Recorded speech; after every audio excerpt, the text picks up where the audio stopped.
அல்ஹம்துலில்லாஹி ரப்பில் ஆலமீன்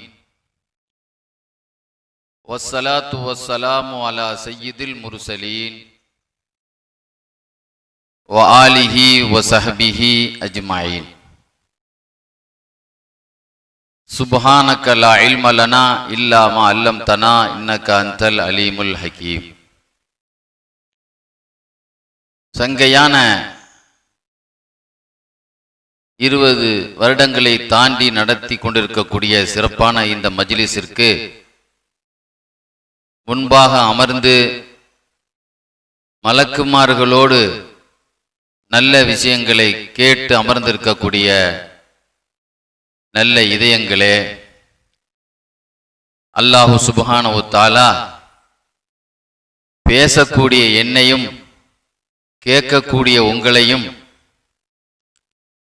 நபிமார்கள், நல்லடியார்கள், சான்றோர்கள் அவர்களுடைய உபதேசத்தை போல அவன் பொருந்திக் கொள்வானாக.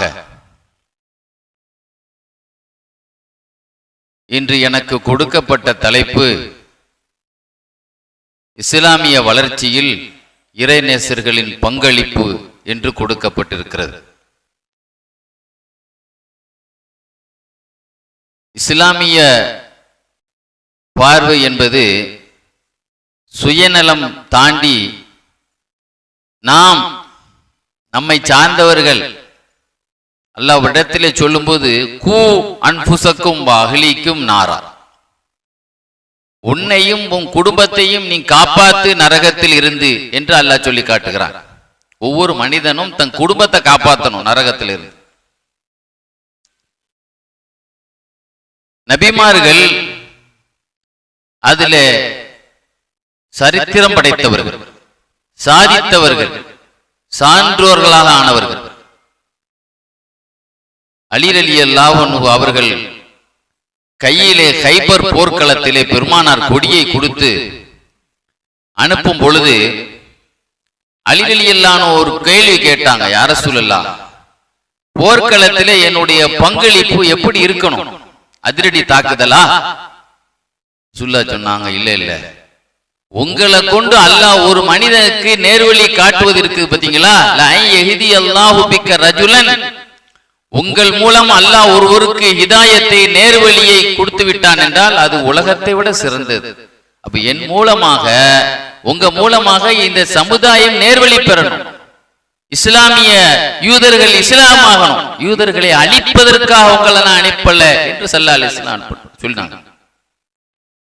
நமக்கு எல்லாம் தெரியும், இப்ராஹிம் அலைஹிஸ்ஸலாத்திற்கு ஒரு பட்டம் உண்டு, விருந்தாளிகளின் தந்தை.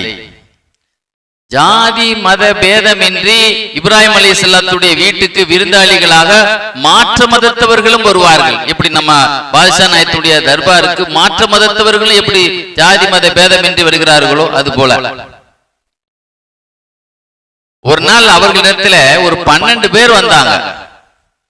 12 பேரும் முஸ்லிம்கள் அல்ல, ஈரான் வாசிகள், நெருப்பை வணங்கக்கூடியவர்கள், பாரசீகர்கள். பாரசீகர்கள் சொன்னா அந்த காலத்துல பாரசீக நாடு நெருப்பை தான் வணங்கிட்டு இருந்துச்சு. அந்த 12 நெருப்பு வணங்கிகள் வந்தாங்க, சாப்பிட்டாங்க. சாப்பிட்டு முடிச்ச பிறகு இப்ப பொதுவாக ஒரு நன்றி சொல்லுவோமா இல்லையா? அப்ப அவங்க சொன்னாங்க, நீங்க ஏதாவது சொல்லுங்க, நான் உங்களுக்கு நன்றி செய்ய வேண்டியிருக்கு அப்படின்னு. ஸல்லல்லாஹு அலைஹி வஸல்லம் ஒரு கிராமத்துல சாப்பிட்டாங்க, ஒரு குடிசையில சாப்பிட்டுட்டு சொன்னாங்க, அந்த கிராமவாசியில ஊருக்கு வந்தா எங்க வீட்டுக்கு வாங்க சொல்ல சொன்னாங்க. ஊருக்கு வந்தா நம்ம வீட்டுல தங்குங்க அப்படின்னு அந்த விருந்து சாப்பிட்ட பிறகு சொன்னாங்க. தப்சீர்ல எழுதுவாங்க. அதே போல ஏதாவது நீங்க சொல்லுங்க, சாப்பாடு தந்திருக்கீங்க, ஏதாவது உங்களுடைய உத்தரவு ஏதாவது விடுங்களேன். அப்ப சொன்னாங்களாம், நீங்க 12 பேரும் சுஜூது செய்யுங்க ரப்புக்குன்னு சொன்னாங்க. அவங்க யோசிச்சாங்க, நாம இதுவரைக்கும் சூரியனை தானே வணங்கி இருக்கோம், இப்ப வேற இவங்க அல்லாஹ் வணங்க சொல்றாங்களே, இப்ப நமக்கு விருந்து வேற தந்திருக்கிறாங்க, மனசு கஷ்டமா செய்ய மாட்டேன்னு சொன்னா மனசு கஷ்டமாயிருமா இல்லையா? சரி, ஒரு சமயம் அவங்க மனசை திருப்திப்படுத்திற்காக வேண்டியே நம்ம சுஜூது செய்வோம், நம்ம இறைவன் நம்மளை மன்னிச்சுக்கிடுவான். அவங்கள பொறுத்த மட்டும் கடவுள் சூரியன் தானே, சூரியன் நம்ம அந்த கடவுள் நம்மளை மன்னிச்சுக்கிடும். நாம அல்லாஹ்வுக்கா இப்ராஹிம் அலைஹிஸ்ஸலாம் மனசை குளிர வைக்கிறதுக்காக நாம சுஜூது செய்யலான்னு சுஜூது செய்த உடனே இப்ராஹிம் அலைஹிஸ்ஸலாம் சொன்னாங்களா, யா அல்லாஹ் என்னால முடிஞ்ச அளவுக்கு அவங்கள கீழே குனிய வச்சுட்டேன், ஆனா மனசை நீ தான் மாத்தணும். அவங்க தலைய கொண்டு வந்து எங்க கொண்டு வர வச்சுட்டேன், சுஜூது வரைக்கும் எங்க வேலையை முடிச்சிட்டேன், ஆனா அவங்கள இதயத்தை அவங்க இதயம் மாறலையே, கொள்கை மாறலையே, சுஜூது தானே செய்ய சொன்னாங்க, ஈமான் கொள்ள சொல்லு. தலையை தூக்குனாங்களாம் எல்லாரும், அஷ்ஹது அல்லா இலாஹ இல்லல்லாஹ் அஷ்ஹது அன்ன ரசூல். பாத்தீங்களா, இதுதாங்க இப்ராஹிம் அலைஹிஸ்ஸலாம். அதுதான் அல்லாஹ் சொல்லி காட்டுறான், இன்ன இப்ராஹிம உம்மத்தன் வாஹிதா. இப்ராஹிம் அலைஹிஸ்ஸலாம் ஒரு ஆசான், ஒரு குரு எப்படி ஒரு பயிற்சி இருக்குமோ சிஷ்யர்களுக்கு, அதுபோல ஒரு பயிற்சியாளராக குருவாக திகழ்ந்தார். இன்னைக்கு குருங்கிற பேர் இருக்கே தவிர உண்மையான அந்த பயிற்சி கொடுக்கிற குருவை பார்க்க முடியுதா? ஹிஜ்ரி 2ஆம் நூற்றாண்டில் கலக்கி கொண்டிருந்த ஞானிகளின் சூஃபியாக்களின் தந்தை அபி யஸீதுல் பிஸ்தாமி ரஹ்மத்துல்லாஹி அலைஹி, அவங்க காலத்துல நான் சொல்ற இந்த செய்தி இன்று சவுதியில பிரிண்டடிக்கக்கூடிய அந்த கிதாப்ல அந்த செய்தியை கட் பண்ணிட்டான். அந்த செய்தியை தவிர மற்ற செய்தியெல்லாம் வச்சிருக்கான். ஏன்னா இது மக்களுக்கு போய் சேரக்கூடாது என்பதற்காக நான் பழைய பிரதியில பார்த்தேன். இன்னைக்கு உள்ள புதிய பிரதியில இந்த செய்தி இருக்காது. அதையே நான் உங்களுக்கு நான் சொல்லிக்கிறேன். அபி யஸீதுல் பிஸ்தாமி ரஹ்மத்துல்லாஹி அலைஹி தான் ஒரு சூஃபி என்பதில்லை, எல்லாரையும் சூஃபி ஆக்கணும், எல்லாரையும் ஞானி ஆக்கணும்னு ஆசைப்பட்டாங்க, எல்லாரையும் சுத்தமாக்கணும்னு ஆசைப்பட்டாங்க. எல்லாத்தையும் இதைய சுத்தமாக்க நாம மட்டும் சுத்தமான போதுமா? அவங்களுடைய காலத்துல ஒரு வீட்டுல விபச்சாரம் நடந்தது. அந்த அம்மா வந்து விபச்சாரம் நடக்குது கேள்விப்பட்டவன என்ன செய்தாங்க, அந்த வீட்டு பங்களால போய் இவங்க உட்கார்ந்தாங்க வாசல். வலிமையா வர்றவங்க வருவாங்களா? யாருமே உள்ள வரல. அபி யஸீதுல் பிஸ்தாமி அவங்கள வாசல்ல உட்கார்ந்து இருக்காங்க. தன்னுடைய அடிமை அந்த விபச்சாரி தன்னுடைய பணிப்பெண்கிட்ட கேட்டா யாருமே வரக்கானம், என்ன நம்முடைய ரெகுலரா வரக்கூடியவங்க இல்ல, வாசல்ல அபி யஸீதுல் பிஸ்தாமி வந்து உட்கார்ந்து இருக்காங்க. ஓ, அவங்களுக்கு வேற நான் ஆசை வந்துருச்சு போல தெரியுது, உள்ள வர சொல். அபி யஸீதுல் பிஸ்தாமி ரஹ்மத்துல்லாஹி அலைஹி உள்ள வந்தாங்க. வந்த உடனே உனக்கு ரேட் எவ்வளோ அப்படின்னு கேட்டதுக்கு எனக்கு 100 தங்க காசு தரணும். சேப்புல கை விட்டாங்க, சேப்புல துட்டே கிடையாது. கிதாபுல எழுதுறாங்க சேப்புல துட்டி இல்ல, உள்ள கையை விட்டாங்க, காசு வந்துருச்சு. எடுத்து கொடுத்தாங்க 100 தங்க காசு. சரி நீங்க என்ன செய்யணுமோ சொல்லுங்க, உங்களுக்கு என்ன செய்யணும். ஒரு வித்தியாசமா எல்லாரும் காசை கொடுத்துட்டு அவங்க உல்லாசமா இருந்துட்டு தான் போவான். இவங்க சொன்னாங்க தன்னுடைய ஜிப்பாவை கலட்டினாங்க. ஜிப்பாவை கலட்டிட்டு சொன்னாங்க, இந்த ஜிப்பாவை நீ போடு, போட்டுட்டு என்ன செய்யணும்னு சொன்னா தம்ஷீன அர்பா ஹத்தவாத், 4 எட்டுகள் என் முன்னால நீ நடக்கணும்னு சொன்னாங்க. இவரோட வித்தியாசமான அந்த பெரியவருக்கு இப்படி ஒரு ஆசை, அந்த ஜிப்பாவை போட்டுட்டு என் முன்னால நீ நடந்தா போதும். அந்த பெண் நடக்கும் பொழுது காசு கொடுத்தா என்ன சொன்னாலும் கேட்கத்தானே செய்யணும்.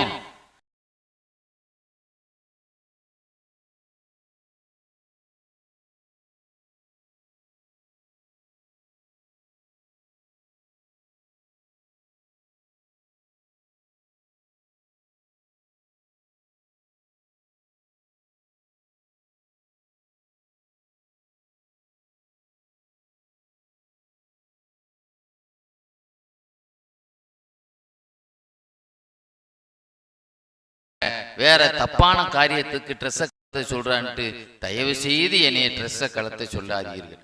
இனிமேல் நான் எந்த காரணத்தை முன்னிட்டும் யாருக்காகவும் என்னுடைய உடையை ஹராமான முறையில் அவிழ்க்க மாட்டேன் என்ற அந்த பெண் திருந்தினால் மட்டுமல்ல சொல்லுவார்கள், நான் காபத்துல்லாவிலே அந்த பெண்ணை பார்த்தேன், தவாபு செய்யக்கூடிய நிலையில் பார்த்தேன், எனக்கு சில கனிவர்க்கங்களை பழங்களை தந்தால் தந்துவிட்டு அந்த பழங்கள் அந்த சீசனிலேயே கிடையாது மக்கால, அப்படி சில பழங்களை தந்து திடீரென்று மாயமாக ஆகிவிட்டார் என்று அவர்களே சொல்வார்கள் என்றால், ஆக அந்த ஊரினுடைய விபச்சாரியை ஒரு ஞானியாக உருவாக்கிய ஒரு பெருமகனார் அபி யஸீதுல் பிஸ்தாமி ரஹ்மத்துல்லாஹி அலைஹி. அதே போல ஒரு நாள் ஜும்மா அன்னைக்கு அபி யஸீதுல் பிஸ்தாமி ரஹ்மத்துல்லாஹி அலைஹி ஜும்மா தொழ வந்தாங்க. வரும்போது அவங்களுக்கு பாதையில இந்த மழை பெஞ்சு இருந்திருக்கோ என்ன தெரியல, திடீர்னு வலிக்கிருச்சு, சிலிப்பாயிருச்சு. வழுக்கவும் என்ன செய்தாங்க, ஒரு வீட்டினுடைய திண்டை போய் பிடிச்சாங்க. அந்த வீட்டு திண்டு நெருப்பு வணங்கியவனுடைய ஒரு வீடு. அவர் வீட்டை ஒரு பலத்துக்கா ஏதாவது பக்கத்துல உள்ள ஏதாவது பிடிப்போம்லாங்க, அதே மாதிரி ஒரு திண்டை போய் பிடிச்சாங்க. அந்த வீட்டினுடைய ஒரு திண்டை போய் பிடிச்சாங்க. பொதுவாக சம்பந்தம் இல்லாம ஒரு ஆளுடைய வீட்டுல போய் நம்ம நிக்கிறதுங்கிறது அது அனுமதி கிடையாது. அந்த வீட்டை கதவை தேடி சொன்னாங்க, நான் கீழே விழ பார்த்தேன், அது பிடிமானத்துக்காக உங்க வீட்டுல போய் பிடிச்சிட்டேன், நீங்க அதை அனுமதிச்சுக்கங்க, நீங்க ஹலால் ஆக்கிக்கங்க, உங்க அனுமதி இல்லாம உங்க வீட்டு சோரம் பிடிச்சிட்டேன். அவங்க சொன்னாங்களாம், இந்த அளவுக்கா உங்க மார்க்கத்துல பேணுதல், இந்த அளவுக்கா உங்களுடைய மார்க்கத்துல பக்தி, அங்கனே நாங்க இஸ்லாத்தை தழுவுறோம்னு அவங்க முன்னாலேயே இஸ்லாத்துக்கு வந்தாங்களா பாத்தீங்களா. அவங்க தன்னுடைய தேவைக்காக செய்து அந்த ஆக இஸ்லாமிய வளர்ச்சி, இஸ்லாத்தை நாம் எந்த அளவுக்கு வெளிப்படுத்துறோமோ அந்த அளவுக்கு இஸ்லாம் வளர்ச்சி பெறும். ஒரு சமயம் அபூ ஹப்சுன் நைசாபூரி ரஹ்மத்துல்லாஹி அலைஹி என்ன செய்தாங்க, தன்னுடைய சீடர்கள், ஒரு காலத்துல பாஷா நாயகம் தன்னுடைய ஃபக்கீர்மார்களோடு தமிழ்நாடு முழுவதும் வடநாடு முழுவதும் அவர்கள் ஆன்மீக பயணம் போனாங்களா இல்லையா, சீடர்களோடு போனாங்களாங்க, ஃபக்கீர்களோடு போனாங்கல்ல, அதே மாதிரி சுற்றுப்பயணம் மேற்கொண்டாங்க.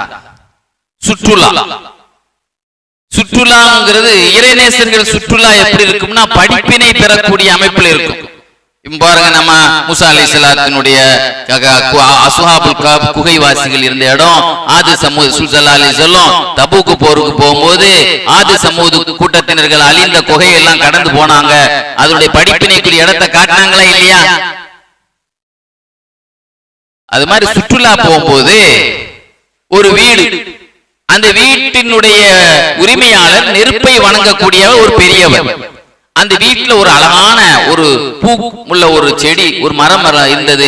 அது அழகாக கவர்ச்சியா இருந்தது.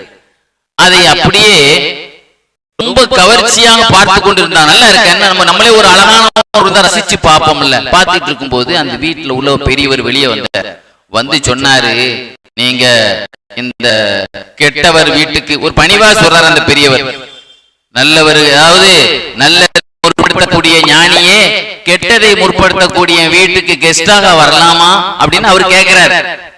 உடனே உள்ள வந்துட்டாங்க. ஸல்லல்லாஹு அலைஹி வஸல்லம் தான் காஃபிர்கள் வீட்டுல கூட விருந்து சாப்பிட்டுருக்காங்களாங்க. அப்ப உடனே அவங்க சொன்னாங்க, அந்த மனிதருக்கு நேர்வழி கிடைக்கணும் என்பதற்காக அந்த இருக்கக்கூடிய சீடர்களை ஒரு ஆளை குர்ஆன் ஓத சொன்னாங்க. குர்ஆன் ஓத சொன்ன உடனே அந்த ரசூலுல்லாஹ் சொன்னாங்கல்ல, மல்லம் யதகன்ன பில் குர்ஆன், யார் குர்ஆனை கொண்டு, அதாவது ஸையினுல் குர்ஆன பி அஸ்வாதிக்கும், குர்ஆனை கொண்டு நீங்கள் உங்கள் சப்தங்களை அலங்கரியுங்கள். ரசூலுல்லாஹ்ட்ட கேட்கப்பட்டுச்சு, அப்படின்னா என்ன அர்த்தம்? ராகம் போட்டு ஓதுங்கள்னு அர்த்தம். குர்ஆனை கொண்டு அலங்கரியுங்கள், உங்களுடைய சத்தத்தை கொண்டு குர்ஆனை அலங்கரியுங்கள் அப்படின்னு ரசூலுல்லாஹ் சொன்னாங்க. சஹாபாக்கள் என்ன கேள்வி கேட்டாங்க அப்படின்னா, ராகம் போடுறதா அப்படின்னு அர்த்தம் இல்ல, நீங்கள் ஓதினால் அதை கேட்டு அளவையுங்கள், இதயங்களை இலக வையுங்கள் அப்படின்னு சொன்னாங்க. இந்த சப்தத்தை அவருடைய மாணவர்கள் சீடர்கள் குர்ஆன் ஓதனை கேட்ட உடனே அங்க சாப்பாடு எதுவும் ஒன்றும் கொடுக்கல, கொஞ்சம் காசை கொடுத்து சொன்னாங்க, நாங்கெல்லாம் நெருப்பு வணங்கிகள், எங்க சாப்பாடை எல்லாம் நீங்க சாப்பிட மாட்டீங்க, அதனால காசு தர்றேன், உங்களுக்கு ஹலாலான சாப்பாடுகளை நீங்க சாப்பிட்டுக்கங்கன்னு காசை கையில கொடுத்தாங்க. சரி நாங்க கிளம்புறோம் அப்படின்னு சொன்ன உடனே, நானும் வருகிறேன், எங்க வீட்டுல உள்ள என் குடும்பமே உங்க கூட வருகிறோம், உங்களுடைய சீடர்கள் ஓதிய குர்ஆனில் எங்கள் இதயத்தை நாங்கள் பறி கொடுத்து விட்டோம், பின்னாலேயே வந்துட்டாங்க. பாத்தீங்களா? அப்பதான் சொன்னாங்களா அபூ ஹப்சுன் நைசாபூரி ரஹ்மத்துல்லாஹி அலைஹி, டூர் போறா இருந்தா இத மாதிரி போங்க, 4 பேரை இஸ்லாத்துக்கு இழுத்துட்டு வாங்க. என்ன சொன்னாங்க? டூர் போறா இருந்தா இந்த மாதிரி போங்க, 4 பேரை இஸ்லாத்துக்கு இழுத்துட்டு வாங்க. அதே போல அல்லாமா அப்துர் ரஹ்மான் சபூரி ரஹ்மத்துல்லாஹி அலைஹி சொல்லுவாங்க, ஒரு இறைநேசர் ஹஜ்ஜுக்கு போனாங்க. இன்னைக்கு நம்ம பிளேட்ல போறோம், கரெக்டா அங்க கொண்டு இறக்கிற விமான நிலையத்துல எந்த விதமான நமக்கு பாதை தடுமாற்றம் எதுவும் ஏற்படாது. ஏன்னா கரெக்டா அந்த எல்லையிலே இறங்கிடும். அந்த காலத்துல எல்லாம் வாகனத்துல தான் போவாங்க, நடந்து போவாங்க, கால்நடையாக. வாகனத்தை திடீர்னு பாதை தவறி, அப்படி பாதை தவறி விட்டது ஒரு இறைநேசர். ஹஜ்ஜிக்கு கிளம்பின அவங்களுக்கு பாதை தவறி ஒரு மலையில ஏறினாங்க. மலையில ஏறும் பொழுது அங்க பார்த்தா நிறைய சேர்கள் போடப்பட்டிருந்துச்சு. ஒரு விஐபி சேர் போடப்பட்டிருந்துச்சு. ஒரு மீட்டிங்குக்காக அங்க ரெடி ஆகி கொண்டிருந்தது. அந்த மலையில ஏறும்போது மலைக்கு மேல அப்ப இவங்க விசாரிச்சாங்க, இங்க என்ன நடக்க போகுது. அப்போ அந்த கூட்டத்துல சொன்னாங்க, எங்க ஃபாதர் வரப்போறார், எங்க கிறிஸ்துவ ஃபாதர், ஒரு பெரிய ஃபாதர், எங்க ஃபாதர் வரப்போறாரு. அவர் வருஷத்துக்கு ஒரு தடவை தான் என்ன செய்வார், எங்க ஃபாதர் வருவார். அவருடைய பயானுக்காக நாங்க ரெடி பண்ணிட்டு இருக்கோம் அப்படின்னு சொல்லி அந்த ஜெப கூட்டத்திற்காக ஏற்பாடு நடந்து கொண்டிருக்கு. உடனே நானும் என்ன செய்தேன்னா, அவங்களை போல ட்ரெஸ் இல்ல, நானும் ஒரு கிறிஸ்துவனை போல, அந்த இறைநேசரே சொல்றாங்க, கிறிஸ்துவனை போல அந்த கூட்டத்துல நானும் தெரியாத மாதிரி முஸ்லிம்களுடைய உருவத்தில் இல்லாம அவங்கள போலயே உட்கார்ந்து. ஆனா வந்தவர் கண்டுபிடித்து விட்டார். வந்தவர் சொன்னார், அல்லாஹ் மீது சத்தியமாக சொல்கிறேன், இந்த கூட்டத்தில் ரசூலுல்லாஹ்வுடைய உம்மத்தை சார்ந்த முஹம்மது என்ற பெயருள்ள ஒருவர் இருக்கிறார். என்ன சொன்னாங்க, நான் பயான் பண்ணதான் வந்தேன், ஆனா அந்த கூட்டத்தில் யார் வந்திருக்கா, நம்ம இனத்தை சாராத ரசூலுல்லாஹ்வுடைய உம்மத்தை சார்ந்த முஹம்மது என்ற பெயருள்ள ஒருவர் இங்கே வந்திருக்கிறார், சத்தியமாக அவர் என் முன்னால் வரவும் அப்படின்னு சொன்னார். என்ன சொன்னாரு, சத்தியமாக என் முன்னால் அவர் வரவும். வந்தான். வந்த உடனே அவங்கள்ட்ட சொன்னாங்க, அந்த ஃபாதர் கேட்டாரு, தம்பி எனக்கு அவங்கள பார்த்து, அவங்க இறைநேசர் தானே, எனக்கு சில சந்தேகங்கள் இருக்கிறது இஸ்லாத்தை பற்றி, அதை நீங்கள் தீர்த்து வைக்க முடியுமா அப்படின்னு கேட்டாங்க. தீர்த்து வைக்கிறேன். இப்ப பயான் அவங்க பண்ண வந்தவங்க யார்கிட்ட கேள்வி கேட்க ஆரம்பிச்சுட்டாங்க. இவங்க ஹஜ்ஜிக்கு வந்த இவங்கள்ட்ட இது எல்லாரும் அந்த மக்கள் எல்லாம் பார்த்துக்கிட்டு இருக்காங்க. அதாவது சொர்க்கத்தில் என்னெல்லாம் இருக்கிறதோ அதெல்லாம் அது மாதிரி உலகத்தில் இருக்கா, சொர்க்கத்தில் என்னெல்லாம் இருக்கிறதோ அதெல்லாம் இந்த உலகத்தில் அது மாதிரி இருக்குதா? ஆமா. அப்ப சொர்க்கத்தினுடைய கனியை போல இந்த உலகத்திலே எது இருக்கிறது என்று ஒரு கேள்வி கேட்டார். அப்ப உடனே அவங்க சொன்னாங்க, சொர்க்கத்தினுடைய கனியை போலன்னா ருசியில இல்ல, ஆனா நிறத்துல இருக்கு, பேர்ல இருக்கு. பேரத்தம்பழம் ஜுரமா இல்லையாங்க, இதே பேரத்தம்பழம் சொர்க்கத்தில் உண்டா இல்லையா? இதே கலர்ல இருக்கும், இதே சைஸ்ல இருக்கும், ஆனா ருசி வேற மாதிரி இருக்கு. அதே போல அல்லாஹ் சொல்றான்ல, மாதுளம்பழம் சொல்றானா இல்லையாங்க குர்ஆன்ல, திராட்சைப்பழம் சொல்றானா இல்லையாங்க, பேர் இருக்கு. சொர்க்கத்தின் இதே மாதிரி தான் திராட்சைப்பழம் இருக்கும், இதே மாதிரிதான் மாதுளம்பழம் இருக்கும், ஆனா ருசி வேற மாதிரி இருக்கும். ஆக சொர்க்கத்து பழத்தை போல ஒரு பழம் இருக்கு அப்படிங்கிறதுக்கு உதாரணம் காட்டினான். சரி, ரெண்டாவது கொஸ்டின் என்ன அப்படின்னா, சொர்க்கத்துல அல்லாஹ் தஆலா சொர்க்கவாசிகளுக்கு கட்டில் போட்டிருப்பான். அந்த கட்டிலுடைய சைஸ் என்னன்னா, நம்மள மாதிரி 2 அடி கட்டில் கிடையாது. 2 அடி 3 அடிக்கு தானே நம்ம கட்டில் இருக்கு, அதுக்கு மேல போட்ட 1 கிலோ விழுந்துருவோம். அதனால ஓரளவு இறக்கித்தான் நம்ம போடுவோம். ஆனா சொர்க்கவாசிகளுடைய கட்டில் எவ்வளவு பெருசா இருக்கும்னா, அந்த கட்டில் இருந்து 500 வருஷத்துடைய உயரமா இருக்கும். எத்தனை அடி உயரமா இருக்கும்? 500 வருஷம் மேல ஏறி தூரமா இருக்கும். அதுக்கு மேலதான் படுக்க முடியும். அவ்வளவு பெரிய கட்டில போட்டா ஒவ்வொரு ஆளும் அவ்வளவு பெருசா பறந்தா போக முடியும். அந்த கட்டில பறந்தாங்க போய் படுக்க முடியும், ஏறி தானே படுக்க முடியும். அப்போ சொர்க்கத்துல அப்படி ஒரு கட்டில் இருக்கு. அது மாதிரி இங்க உலகத்துல மாதிரி இருக்கா? இருக்கு. ஒட்டகத்தை பாருங்க, ஒட்டகம் என்ன செய்யுது, எவ்வளவு பெருசா இருக்கு. ஆனா திடீர்னு என்ன செய்யும், ஆளு உட்கார்றதுக்கா 2 காலை போட்டு கீழே உட்கார்ந்துரும். கீழே உட்கார்ந்துருது இல்லங்க, உட்கார்ந்த உடனே என்ன செய்யும், அது மேல எல்லாரும் ஏறிடுறாங்களா இல்லையா? அது மாதிரி லிப்ட் மாதிரி வேலை செய்யும். அந்த கட்டில் எப்படி வேலை செய்யும், லிப்ட் மாதிரி. நான் ஹாங்காங்குக்கு போயிருக்கும் போது 63 மாடி பில்டிங்குக்கு போயிருந்தேன் ஒரு சமயம். 63 மாடி. அங்க அதுல 33வது மாடியில உள்ள ஒரு ஆள் வீட்டுக்கு போயிருந்தோம். இங்க இருந்து போகும்போது கீறு தலை சுத்துச்சு. எங்க போயிட்டோம், லிப்ட்ல போயிட்டோமா இல்லையாங்க? அத மாதிரி அது அப்படி ஜம்புன்னு கீழே இறங்கிரும். சொர்க்கவாசிக்கு படுக்கும் போது அவர் மேல ஏறினோன்னு மேலே ஏறிடும். அப்புறம் அங்க கீழே இறங்கும் போது டப்புன்னு கீழே இறங்கிரும்.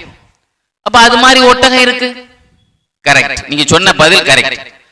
அடுத்து சொர்க்கத்துல 4 வகையான நதி இருக்கு அப்படின்னு சொல்லி உங்க மார்க்கத்துல சொல்லப்படுது. 4 டேஸ்ட். ஒன்னு பால், அந்த டேஸ்ட் வேற. ஒன்னு தண்ணீர், அந்த டேஸ்ட் வேற. இன்னொன்னு அது என்னது, மது, அந்த மது போதை இல்லாது, அந்த டேஸ்ட் வேற.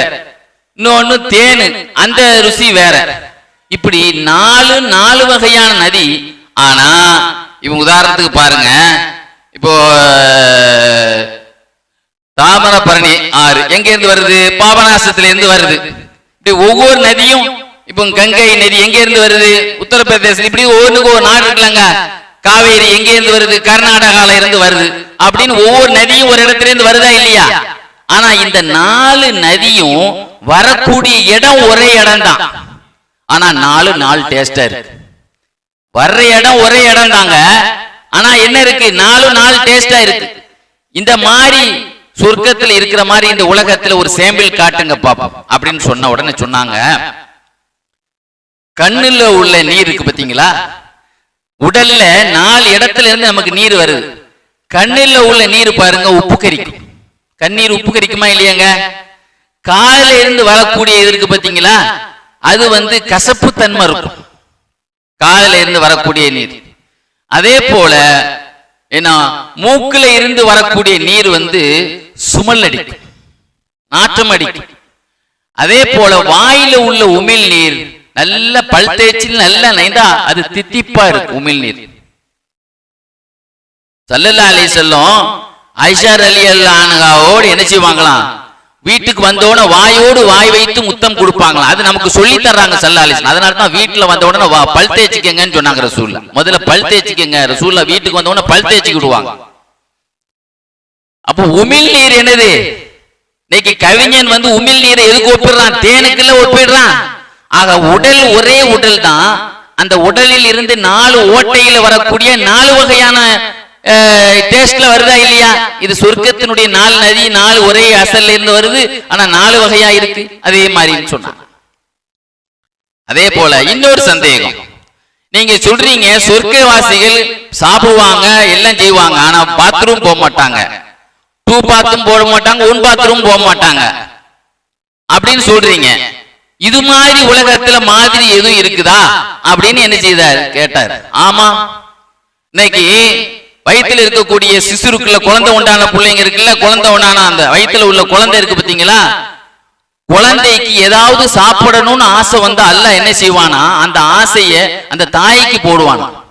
அந்த குழந்தை ஏதாவது திங்கணும்னு ஆசைப்பட்டா, பிரியாணி திங்கணும், ஏதாவது ஜூஸ் குடிக்கணும் அப்படின்னு ஏதாவது ஆசைப்பட்டா அந்த ஆசை யாருக்கு போடுவானா? அல்லாஹ் அந்த பொம்பளைக்கு போடுவானா, தாய்க்கு. அதை சாப்பிட்ட பிறகு அதன் மூலமாக ஒரு ரத்தமாக அந்த பிள்ளைக்கு அந்த உணவு அங்கு போகுது. ஆனா அந்த புள்ள பாத்ரூம் போகுதா? அந்த புள்ள என்ன செய்யுதா? 2 பாத்ரூம் போகுது, 1 பாத்ரூம் போறது இல்லையே. வயிற்றுல இருக்கக்கூடிய முழு மாசம் குழந்தையாலங்க பெற்றெடுக்கிறோம். அவன் பாருங்க, இதே போலதான் சொர்க்கவாசிகள் என்று சொல்லி காட்டினான். அதே போல இத எல்லாத்தையும் சொல்லி முடிச்ச உடனே அவர் கேட்டார், நீங்க சொன்னதெல்லாம் கரெக்ட், எனக்கு ஒரு சந்தேகம், அது நீங்க சொல்லுங்க, அந்த சொர்க்கத்துக்கு சாவி என்னது அப்படின்னு சொல்லி இவங்க திரும்ப கேட்டாங்க அந்த இறைநேசர். உடனே சொன்னாங்க, எங்க வேதங்களில் நாங்கள் பைபிளிலே படித்திருக்கிறோம், சொர்க்கத்தினுடைய சாவி லா இலாஹ இல்லல்லாஹ் முஹம்மது ரசூலுல்லாஹ் என்று அவர் சொன்னது மாத்திரமல்ல. ஆக அத்த கேள்விக்கு விளக்கம் சொன்ன உடனே அங்கேயே அந்த பாதிரி பயான் பண்ண வந்த பாதிரி அங்க முஹம்மது என்ற அந்த இறைநேசருடைய கையை பிடிச்சி இஸ்லாத்துக்கு வந்தார்கள். அந்த கூட்டத்தில் பயான் கேட்க வந்த அத்தனை பேர்களும் இஸ்லாத்துக்கு வந்தார்கள் என்றால் இந்த இஸ்லாம் எதை வைத்து வளர்ந்தது? ஞானிகளுடைய ஞானங்களை வைத்து வளர்ந்தது, உபதேசங்களை வைத்து. அல்லாஹ் குர்ஆன்ல சொல்வானே, உதுஉ இலா சபீலி ரப்பிக பில் ஹிக்மா வல் மௌஇலத்தில் ஹஸனா, கல்வியை கொண்டும் அழகான சொற்பொழிவுகளை கொண்டும் நீங்கள் மக்களை ஏகத்துவ பிரச்சாரத்தின் பக்கம் அலையுங்கள். அல்லாஹ் சொல்ற விஷயம் வேணும், விஷயம் இருந்தா தாங்க மக்கள் கேட்பாங்க.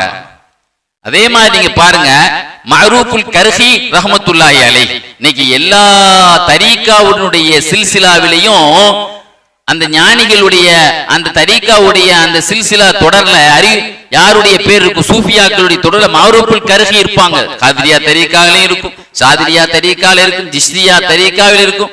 எல்லா இடத்துலயும் மாரூப்புல் கர்ஹி இருக்கும். இவங்க யாரு தெரியுமா? பிறப்பால் ஒரு கிறிஸ்டின். இவங்க வாப்பா அம்மா 2 பேருமே பாதிரிமார். உம்மாவும் பாதிரி, பெண் பாதிரி, வாப்பாவும் என்னது பாதிரியா இருந்தான். பிறப்பால் கிறிஸ்டின்க. ஆனா இன்னைக்கு ஞானிகளுடைய லிஸ்ட்ல உங்க பேர் இருக்கு. இவங்களை ஒரு இடத்துல ஆசிரியர் இடத்துல படிக்க கொடுத்தும் போது அந்த பாதிரி என்ன சொல்லி கொடுத்தார் தெரியுமா? சொல் தம்பி, 3 கடவுள், 3வது கடவுள் தான் கிறிஸ்துவருடைய குழு. அப்படித்தானே? 3வது கடவுள். 3வது கடவுள்ங்கிறது அவங்கள்ட்ட ஒரு கொள்கை இருக்குல்லங்க. அப்ப அவங்க சொன்னாங்களா, நான் அதெல்லாம் சொல்ல முடியாது. அப்படி சின்ன புள்ளிலே சொன்னாங்களா, சொல்ல முடியாது. அடிச்சு போட்டார்.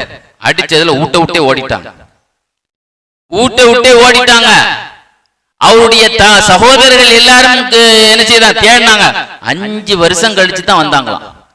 அப்பொழுது அவர்கள் பெற்றோர்கள் அறிக்கை செய்தார்கள், என்னுடைய மகன் எந்த மார்க்கத்தில் இருக்கிறாரோ அந்த மார்க்கத்திலே நாங்கள் இருக்கிறோம், அவர் வீடு வந்தால் போதும் சொன்ன பிறகுதான் வீட்டுக்கு வந்தாங்களாம். அதுக்கு பிறகு மகன் மூலமாகத்தான் பெற்றோர்களும் சகோதரர்களும் இஸ்லாத்துக்கே வந்தாங்களாம். இன்னைக்கு பாத்தீங்களா, மாரூப்புல் கர்ஹி தன்னுடைய வாப்பா அம்மா பாதிரியா இருந்து அவங்களே இஸ்லாத்தை கொண்டு வந்துட்டாங்க. எப்படிப்பட்ட இது பாருங்க. அதே மாதிரி முஸ்லிம்கள் ஒரு சமயம் என்ன செய்தாங்க? ரோமானியத்தை வெல்வதற்காக முஸ்லிம்கள் ரோம் நாட்டை படையெடுத்து போயிருந்தாங்க. போயிருப்போது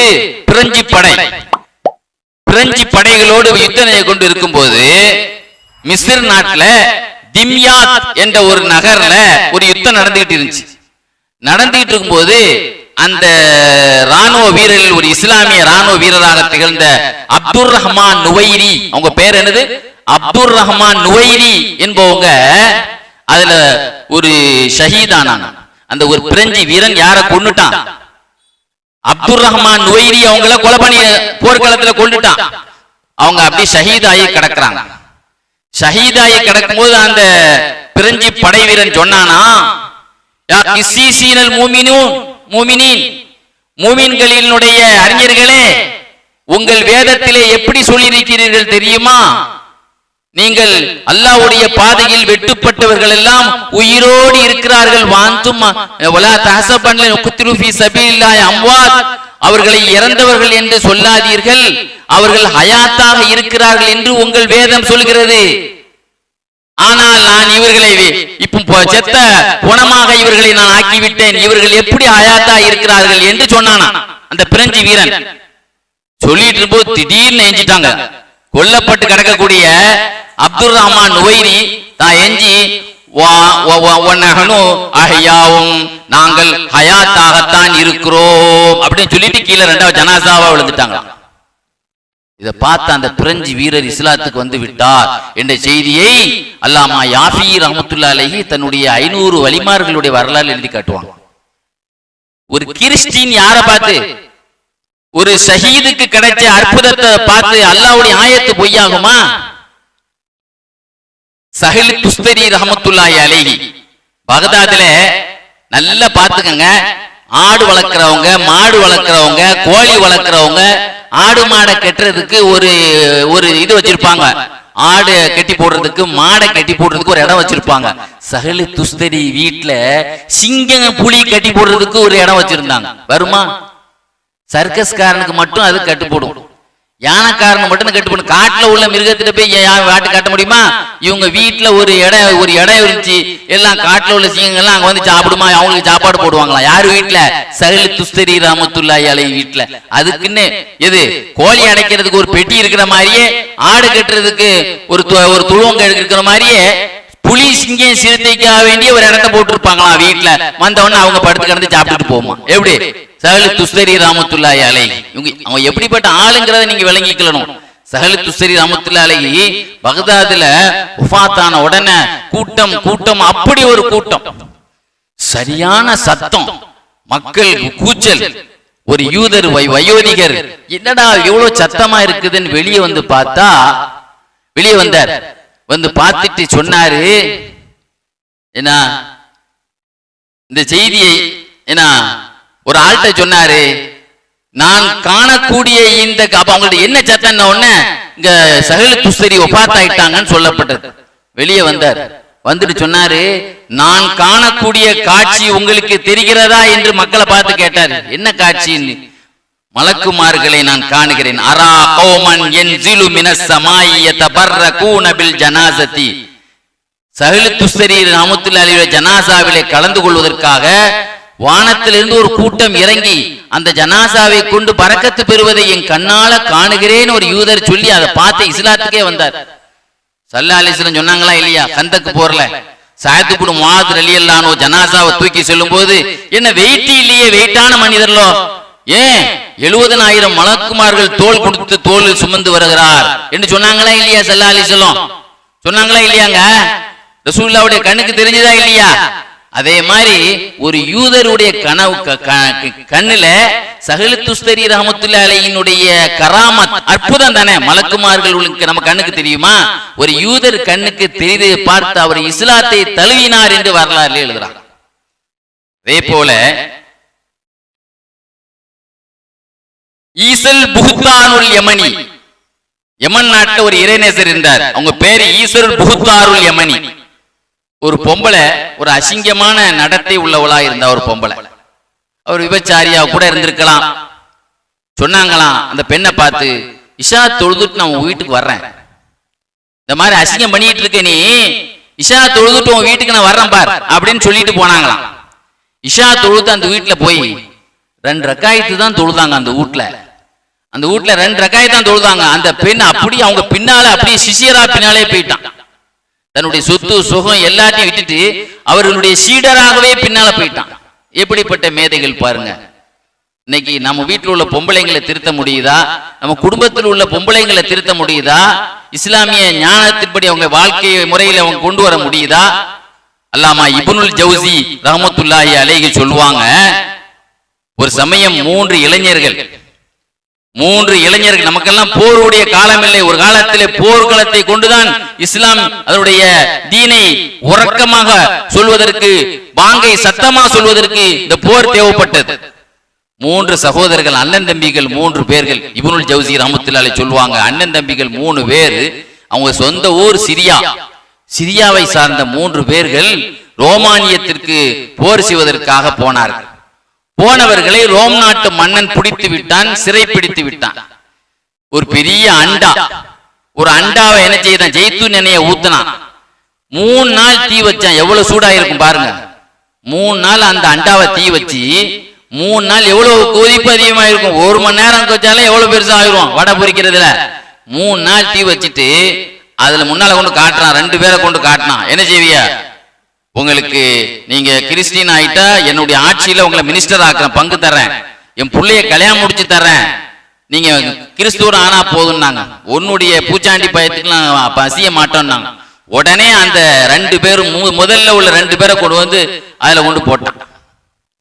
கடைசியில 3வது ஒரு சகோதரர் இருக்கார்ல, அவரையும் போடுறதுக்காக நெருங்கும் பொழுது அங்க உள்ள ஒரு ராணுவ வீரன் சொன்னாரு, அரசே என்னுடைய ஒரு யோசனையை நீங்க கேளுங்க. இவங்கெல்லாம் அரபிகள் எப்பவுமே பொம்பளைங்களுக்கு கொஞ்சம் இணைச்சுவாங்க, ஆசை உள்ளவங்களா இருப்பாங்க. அதனால இவங்கள்ட்ட நீங்க அண்டால உள்ள எரியக்கூடிய கொதிக்கிற எண்ணெயை காட்டினாலாம் பயப்பட மாட்டாங்க. இவங்களை குறுக்கு வழியில தான் இவங்க பெண்ணாசையை காட்டி தான் மசிய வைக்கணும் அப்படின்னு சொல்லிட்டு, நான் இங்க உங்களுக்கே தெரியும், இந்த ஊர்லயே என் மகள் தான் ரொம்ப அழகானவள், அதனால என் மகளோடு அவளை தனிமையில ஒரு நாளை என்ன செய்யறேன், ஒரு 40 நாள் டைம் தாங்க, 40 நாள் தங்க வைக்கிறேன், அவ எப்படியாவது என்னுடைய மக மாத்திடுவா அப்படின்னு சொன்ன, சரி நீ எடுத்துக்கோ அப்படின்னு 40 நாள் அந்த பெண்ணோடு தனியா விட்டுட்டார். இந்த மனுஷர் என்ன செய்வார் தெரியுமா, ஏட்டு கூட பாக்குறது இல்ல, பகலானா நோம்பு, நைட்டானா தக்பீர் கட்டி தொழ ஆரம்பிச்சிருவார். இப்படியே 40 நாள் கழிஞ்சது. அரசர் கூப்பிட்டு மகளை கூப்பிட்டு கேட்ட, என்னமா ஆச்சு?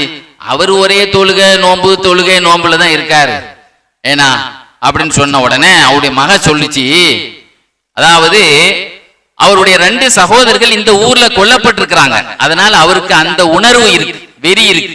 அதனால மனசு மாறணும்னா நீங்க அவரை வேற ஊருக்கு அவரை நாடு கடத்தணும். அப்போ நீ அந்த இடம் மாறும்போது கொஞ்சம் மனசு மாறும் அல்லவா, இன்னும் கொஞ்சம் டயத்தை அதிகமா தாங்க, நான் எப்படியாவது அவரை கலைச்சிடுறேன் அப்படின்னு. கடைசியில இன்னொரு ஊருக்கு அனுப்பப்பட்டது. அனுப்பி அப்பமும் தொழுகதான். கடைசியில அந்த அம்மா தோத்துச்சு. அந்த அம்மா அவரை பார்த்து சொல்லிச்சு,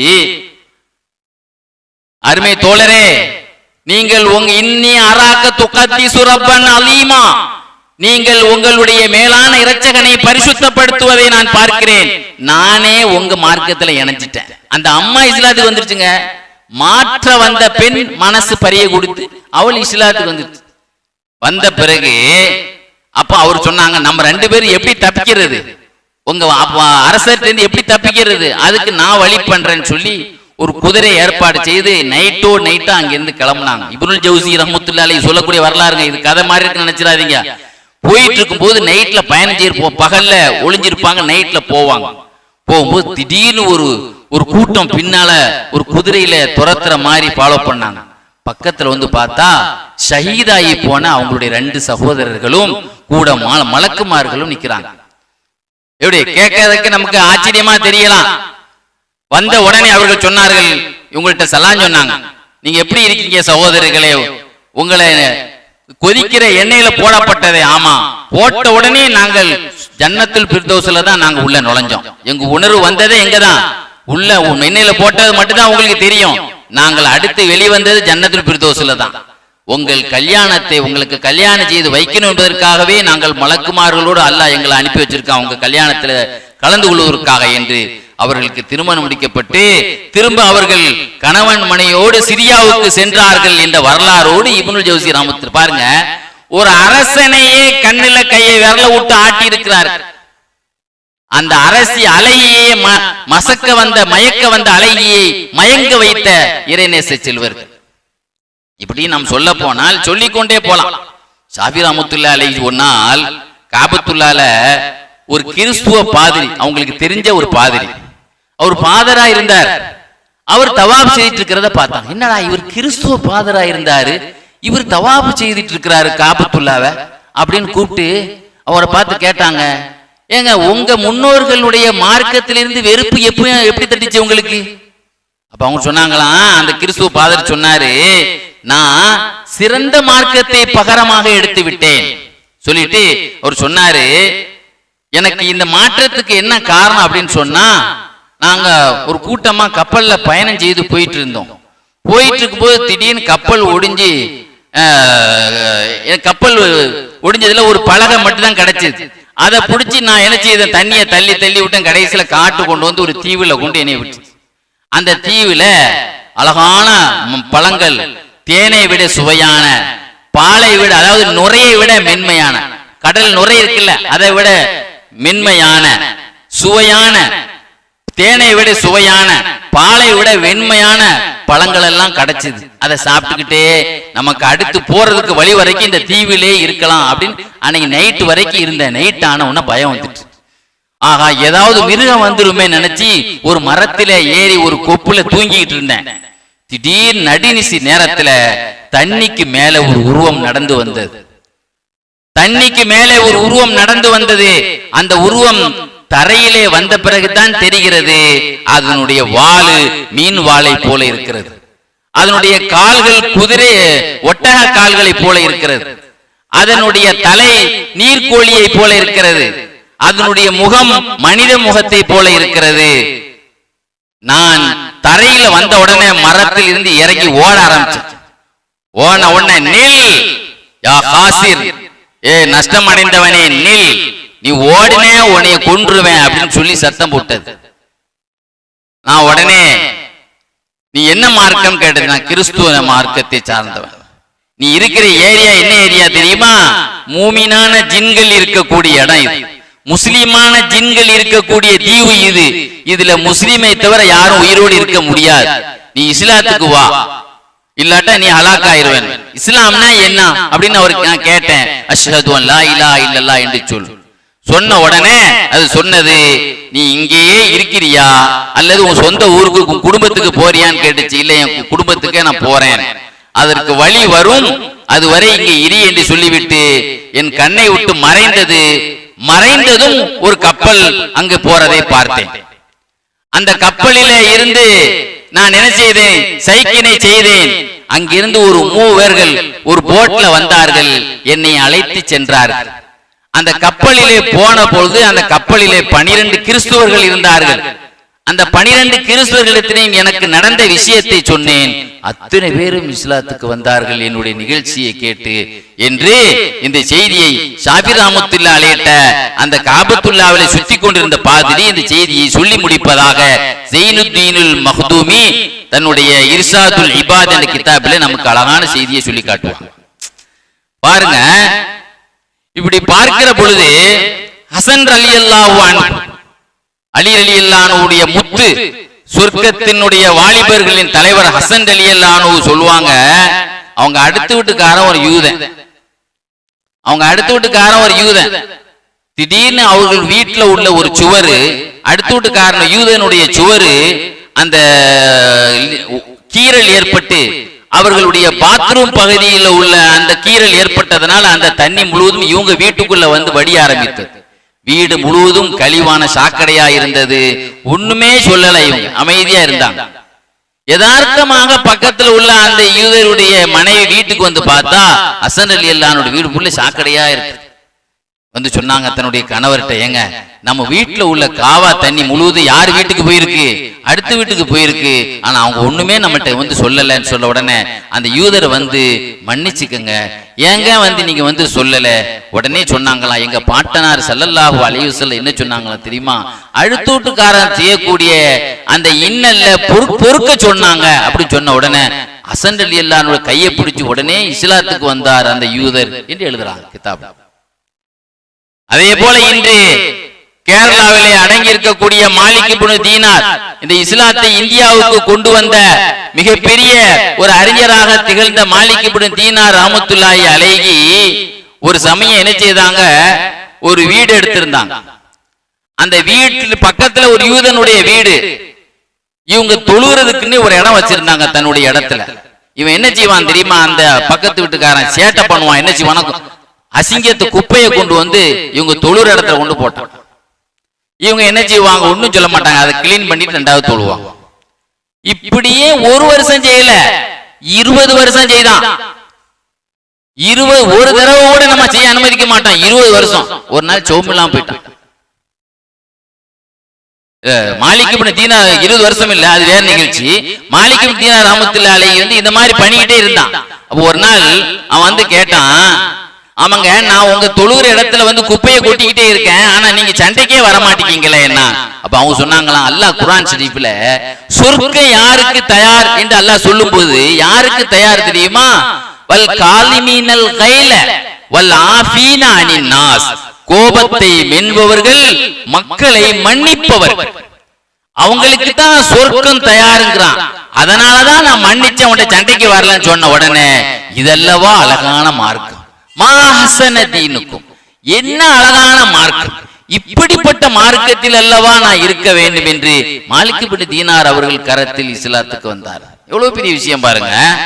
நம்மால ஒரு ஆளா, நம் மூலமா ஒரு ஆளா தொழுகையாளி ஆயிருக்கன்னு சொல்ல முடியுமா? தொழாதவன், பீடி குடிக்காதவன், குடிச்சவன், நம் மூலமா எத்தனை பேர் கெட்டு போயிருக்கான் நிறைய பேர் சொல்லலாம். நம்ம தான் அவனுக்கு எடுத்தோம் அப்படின்னு சொல்ற மாதிரி எத்தனை பேரை கெடுத்திருக்கோம். ஹசன் பஸரி ரஹ்மத்துல்லாஹி அலைஹி பக்கத்து வீட்டுல இருக்கக்கூடியவன் மாடியில ஒரு பாத்ரூம் கக்கூஸ் வச்சிருந்தான். அவன் பாருங்க சேட்டையை பாருங்க, மாடியில உள்ள கக்கூஸ் அப்படியே பாத்ரூம் வந்து இவங்க வீட்டுல உள்ற மாதிரி ஒரு ஓட்டையை போட்டு விட்டான். நம்முடைய பாத்ரூம் முழுவதும் யார் வீட்டுல வடியட்டும், இடும்புக்காக குசும்பு பண்ணணுங்கிறதுக்காக, சேட்டை பண்ணணும், சண்டை இழுக்கணும், வம்பு பண்ணணும் என்பதற்காகவே மாடியில உள்ள பாத்ரூம் உள்ள ஓட்டை போட்டு நேர அது எங்க சிந்துற மாதிரி. இப்ப நம்ம எல்லாம் காவுல குழாயை கொடுத்து நேர பாதாள சாக்கடையில விடுற மாதிரி தானே பண்ணிருக்கோம். அவன் நேரம் அவங்க வீடு பாதாள சாக்கடை நினைச்சுக்கிட்டான். அவங்க வீட்டுக்கு லைன் கொடுத்து இவங்க என்ன செய்வாங்களாம், ஒண்ணுமே சொல்ல மாட்டாங்களாம், ஒரு பாத்திரத்தை கொண்டு வச்சிருவாங்களாம். நைட்டுக்குள்ள நிறைஞ்சிரும், காலையில கொண்டு ஊத்துவாங்க. அவன்கிட்ட போய் ஒண்ணும் சொல்றதுல, வடிஞ்சிட்டு போகுதுன்னு விட்டுருவாங்க. கடைசியில ஒரு நாள் அவங்க சோமில்லாம போயிட்டான். அவனை போய் விசாரிக்க போனாங்க. வெக்கமாயிரும்லங்க அவனுக்கு. சொன்னாங்களாம், என் மூலமாக நீங்கள் எத்தனை வருஷம் நோவினையை அனுபவிக்கிறீர்கள்? 20 வருஷமா அனுபவிக்கிறேன்னு சொன்னாங்க. என்ன சொன்னாங்க? உன் மூலமா நான் 20 வருஷமா நோவினையை அனுபவிக்கிறேன். அப்படியா? உடனே இஸ்லாத்தை தழுவிட்டார். ஒரு பொறுமையான மார்க்கம். ஹசன் பஸ்ரி ரஹ்மத்துல்லாஹி அலைஹி சொல்லுவாங்க, அதாவது அடுத்தவர்களுடைய அடுத்து பக்கத்து வீட்டுக்காரன நீங்க தொந்தரவு செய்வாதீர்கள் என்று சொன்னால் நாம அவனுக்கு இடுப்பு பண்ணாம இருக்கிறது அல்ல, அவன் பண்ற இம்சையை பொறுக்கிறது தான் அதுல நாம அவங்களுக்கு செய்யக்கூடிய உபகாரத்துல அது ஒண்ணு என்று சொல்லி காட்டாங்க. இப்படி பார்க்கிற பொழுது இமாமுல் ஆலம் அபூ ஹனீஃபா ரஹ்மத்துல்லாஹி அலைஹி வரலாறு எடுத்து பாருங்க. சுவரும் மின் ஹயாத்தி தாபிஈன், தாபியின்களின் வரலாறு என்று புது பிரிண்டே இன்னைக்கு வந்திருக்கு. அபூ ஹனீஃபா இமாமுடைய வரலாறு அதுல எழுதியிருப்பாங்க. அபூ ஹனீஃபா ரஹ்மத்துல்லாஹி அலைஹி பக்கத்து வீட்டுக்காரன் ஒரு மதுக்கு அடிமையானவன். அபூ ஹனீஃபா இமாம் பத்தி நமக்கு நல்லா தெரியும். ஒரு நாளைக்கு ஒரு குர்ஆன் ஓதுவாங்க. தஹஜ்ஜுத்ல ஒரு குர்ஆன் ஓதக்கூடியவங்க. ஒரு நாள் அவங்க சத்தமா குர்ஆன் ஓதும் போது பக்கத்துல ஒருத்தன் தண்ணிய போட்டுட்டு தகராறு பண்ணான். இவங்க சத்தமா ஓதுவாங்கல்ல, அல்லாஹ்வுனி என்னை வீணடித்து விட்டார், என்னை வீணடித்து விட்டார், என் போதையை இறக்க வைத்து விட்டார் என்று சத்தம் போட்டு கிடந்தான். ஒரு நாள் போலீஸ்காரன் ரோந்து வருவாங்களா இல்லையா, போலீஸ் ரோந்து வருமா இல்லையாங்க, போலீஸ்காரன் புடிச்சிட்டு போயிட்டான். வரணும் அவங்க கேட்டாங்களாம், ஒருத்தன் சத்தம் போட்டு கிடப்பான ஆள் எங்க அப்படின்னு. போலீஸ் புடிச்சு போனோன்னு இவங்களுக்கு தான் மன்சூர் பிரதமர் வரைக்கும் பழக்கம் இருந்துச்சா இல்லையா, பிரதமருக்கு உடனே அங்க போய் ஜாமீனுக்கு போயிட்டாங்களா. இவன் நல்லவனா, இவன் ஜாமீன்ல கொண்டு வர வேண்டிய ஆளவ நேர போயிட்டாங்க. போன உடனே அபூ ஹனீஃபா இமாம் வந்துட்டாருன்னு சொன்ன உடனே இன்னைக்கு மினிஸ்டர் வந்தா சிவப்பு கம்பளம் விரிக்கிறாங்கல்ல, மேடை வரைக்கும், மேடை ஏற வரைக்கும் சிவப்பு கம்பளம் விரிக்கிறாங்களா இல்லையாங்க, மாப்பிள்ளை பொண்ணுக்காக வேண்டி ஜோடனையானது விரிக்கிறாங்களா இல்லையா கல்யாண வீட்டுல, அதே மாதிரி அபூ ஹனீஃபா இமாம் வந்துட்டாருன்னு அங்க சிவப்பு கம்பளம் விரிக்கப்பட்டது. மரியாதையை போனவன என்ன விஷயம், ஒரு ஆளு உள்ள இருக்காரு, ஜெயில இருக்காரு, வெளியே விடுங்க. அவர் வெளியே வந்தார், அவரை தன் வாகனத்துல ஏத்துனாங்க, ஒண்ணுமே சொல்லல. கேட்டாங்களாம், எப்பா உன்னை வீணாக்கிட்டானா, எப்படி உன்னை வீணாக்கிட்டானா கேட்டாங்களாம். உடனே ஒண்ணு சொல்லல, சொன்னாங்களாம், என்னை பாதுகாத்து விட்டீர்கள், என்னை காப்பாற்றி விட்டீர்கள், என்னை பாதுகாத்து விட்டீர்கள், என்னை நல்லவனா ஆக்கி விட்டீர்கள், ஜஸாக்கல்லாஹு கைரா, அல்லாஹ் உங்களுக்கு நல்ல கூலியை தருவானாக. அதுக்கப்புறம் அவன் குடிப்பானா, அப்புறம் சட்டம் போடுவானா? பாருங்க எந்த அளவுக்கு நம்ம இமாம்களுடைய நிலை எடுத்துப்பார். கல்யூபி இமாம் தன்னுடைய 250 வரலாறு எழுதிப்பாங்க, 250 சம்பவங்கள் வச்சு நவாதிர் அபூர்வ வரலாறுகள் என்று ஒரு கிதாப் எழுதியிருக்கிறாங்க கல்யூபி இமாம். அதுல ஒரு செய்தி, சூப்பரான ஒரு செய்தி சொல்லுவாங்க. இஸ்லாமியர்களுடைய தவச்சாலையில சில திருடர்கள் வந்தாங்க, கொள்ளையடிக்கக்கூடிய கொள்ளை கூட்டத்தினுடையர்கள் கொள்ளை அடிச்ச ஜாமானை எல்லாம் கொண்டு வந்து கதவை தட்டி இருக்கிறாங்க. எங்க இந்த தவச்சாலையில கதவை தட்டி இருக்காங்க. கதவை தட்டி, நாங்கெல்லாம் அல்லாஹ்வுடைய பாதையில போர் செய்திருக்கோம், இந்த சாமான வச்சுக்கிறோம். திருட்டு பையா, அவ்வளவு பேரும் திருட்டு பையா, கொள்ளை அடிச்சவனுவ, சாமான வைக்கட்டான், சரி வச்சுக்கோங்க, இங்கே தங்கிக்கங்க. அப்ப அவங்களுக்கு என்ன செய்யப்பட்டது, சாப்பாடு எல்லாம் பரிமாறப்பட்டது. அவங்களும் அல்லாஹ்வுடைய பாதையில உள்ளவங்க. அப்போ அவங்க கையை கழுவிலாம் விட்டாங்க. அவங்க அந்த அளவுக்கு இவங்க பெரிய திருட்டு பையன் தெரியாம இவங்க எல்லாம் அல்லாஹ்வுடைய பாதையில போர் செய்தவங்க நினைச்சுக்கிட்டு அவங்க கையெல்லாம் கழுவப்பட்டு. மறுநாள் போனான், சாமான கொள்ளையடிச்சான், அந்த மாதிரி தவச்சாலைக்கு வந்தான். நாங்க அல்லாஹ்வுடைய பாதையில போருக்கு போயிட்டு வந்தோம், சாமான கொண்டு வந்தோம். பார்த்தா நேத்து இவங்களுக்கு பணிவிடை செய்தார்லவா, கையை கழுவி விட்டார்லவா, அவருடைய பையன் கால் நடக்க மாட்டான். இன்னைக்கு அந்த பையன் காலு நடக்கிறான். இத பாக்குறாங்க அந்த திருட்டு கூட்டம். என்னங்க, நேத்து நாங்க சாப்பிடும் பொழுது இந்த பையன், உங்க பையன் நடக்க மாட்டானே, இன்னைக்கு உங்க பையன் நடக்கிறானே. அதாவது நேத்து நீங்க சாப்பிட்டு கையை கழுவினீங்களே இல்லையா, உங்க கையை கழுவின தண்ணி எடுத்து என் பிள்ளைக்கு ஊத்துன, கால் சரியாயிடுச்சு. இது கேட்ட உடனே அப்படியே அதிர்ச்சி ஆயிட்டாங்க. நாமெல்லாம் திருட்டு கூட்டம். ஆனா அப்போ அல்லாஹ் தஆலா நம்மளை காப்பாத்தி நம்முடைய கையை கழுவக்கூடிய அந்த தண்ணீர் மூலமாக அந்த பையனை சரி பண்ணிருக்கான்னா, நம்மளை மறைச்சி நம்மளை பரக்கத்தை ஆக்கியிருக்கிறான்னா, நாம திருடனா இருக்கும் பொழுதே நம்ம கைக்கு அல்லாஹ் இந்த பரக்கத்து கொடுத்தா, நம்ம நல்லவனா இருந்தா அல்லாஹ் நம்மளை எப்படி ஆக்குவான்னு சொல்லி அங்கேயே அத்தனை பேரும் திருந்தினார்கள். மட்டுமல்ல, அத்தனை பேர்களும் அல்லாஹ்வுடைய பாதையில் தியாகிகளாகவே ஆயிட்டாங்களா. பாத்தீங்களா? இப்படி பார்க்கிற பொழுது ஒரு நிகழ்வு அல்ல, சொல்லிக்கொண்டே செல்லலாம். ஹாத்தமுல் அஸம்மு ரஹ்மத்துல்லாஹி அலைஹி பகதாதுக்கு வந்தாங்க. பகதாதுக்கு வந்த உடனே அவங்கள்ட்ட சொல்லப்பட்டது, இங்க ஒரு யூதன் இருக்கிறான், அவன் எல்லா ஆலிம்களையும் ஜெயிக்கிறான், எந்த ஆலிம்களையும் மடக்கி விடுகிறான், திணறி அடித்து விடுகிறான், தோற்கடித்து விடுகிறான் அப்படின்னு அவனை தோல்வி அவனை அடிக்கிறதுக்கு ஆளே கிடையாது. சொன்னாங்களா, நான் பேசுறேன், என்ன ஏன்ட்ட வர சொல்லுங்க. ஆத்தமல் அசம்பு ராமத்துலால் என்ன சொன்னாங்க, அவனை எங்கிட்ட வர சொல்லுங்க, நான் பேசுறேன். வந்த உடனே அவன் சில கேள்வியை கேட்டான். என்ன கேள்வி கேட்டான்னா, ஒரு 6 கொஸ்டின் கேட்டான். 6 கொஸ்டின் கேள்வி. அல்லாஹ்வுக்கு தெரியாதது என்ன? அவன் கேட்ட முத கேள்வி. நீங்க சொல்லுங்களேன், அல்லாஹ்வுக்கு தெரியாது என்ன? அல்லாஹ்வுக்கு தான் எல்லாமே தெரியுமாங்க. அல்லாஹ்வுக்கு தெரியாதது என்ன? அவன் கேட்ட முத கேள்வி. இரண்டாவது, அல்லாஹ்வுக்கு இல்லாதது என்ன? இந்த ஆலிம் சாக்களுக்கு பதில் தெரியல. மூணாவது, அல்லாஹ்வுடைய கஜானாவில் இல்லாதது என்ன? நாலாவது கேள்வி, அல்லாஹ் இடத்தில் இல்லாதது என்ன? அஞ்சாவது, அடியார்களிடத்தில் அல்லாஹ் கேட்பது என்ன? அடுத்து, அல்லாஹ் எதை முடிச்சு போடுகிறான், எந்த முடிச்சியை அவுக்குறான்? ஆலிம் சாக்களுக்கு யாருக்குமே பதில் தெரியல. பகதாதுல ஆத்தமுல் அசம் ரஹ்மத்துல்லாஹி சொன்னாங்களா, அல்லாஹ்வுக்கு தெரியாதது என்ன தெரியுமா? அல்லாஹ்வுக்கு தனக்கு ஒரு புள்ளை இருக்கு என்பதே அல்லாஹ்வுக்கு தெரியாது. ஈசா அலைஹிஸ்ஸலாம் ஒரு புள்ளைன்னு சொல்றாங்களா இல்லையா? யூதர்கள் உசைர் நபிய அல்லாஹ்வுடைய மகன் சொன்னாங்களா இல்லையா? தனக்கு புள்ள பொஞ்சாதி இருக்கிறதாகவே அல்லாஹ் தெரிஞ்சுக்கிறவே இல்லை. அப்படி ஒரு ஞானமே அல்லாஹ்ட்ட கிடையாது.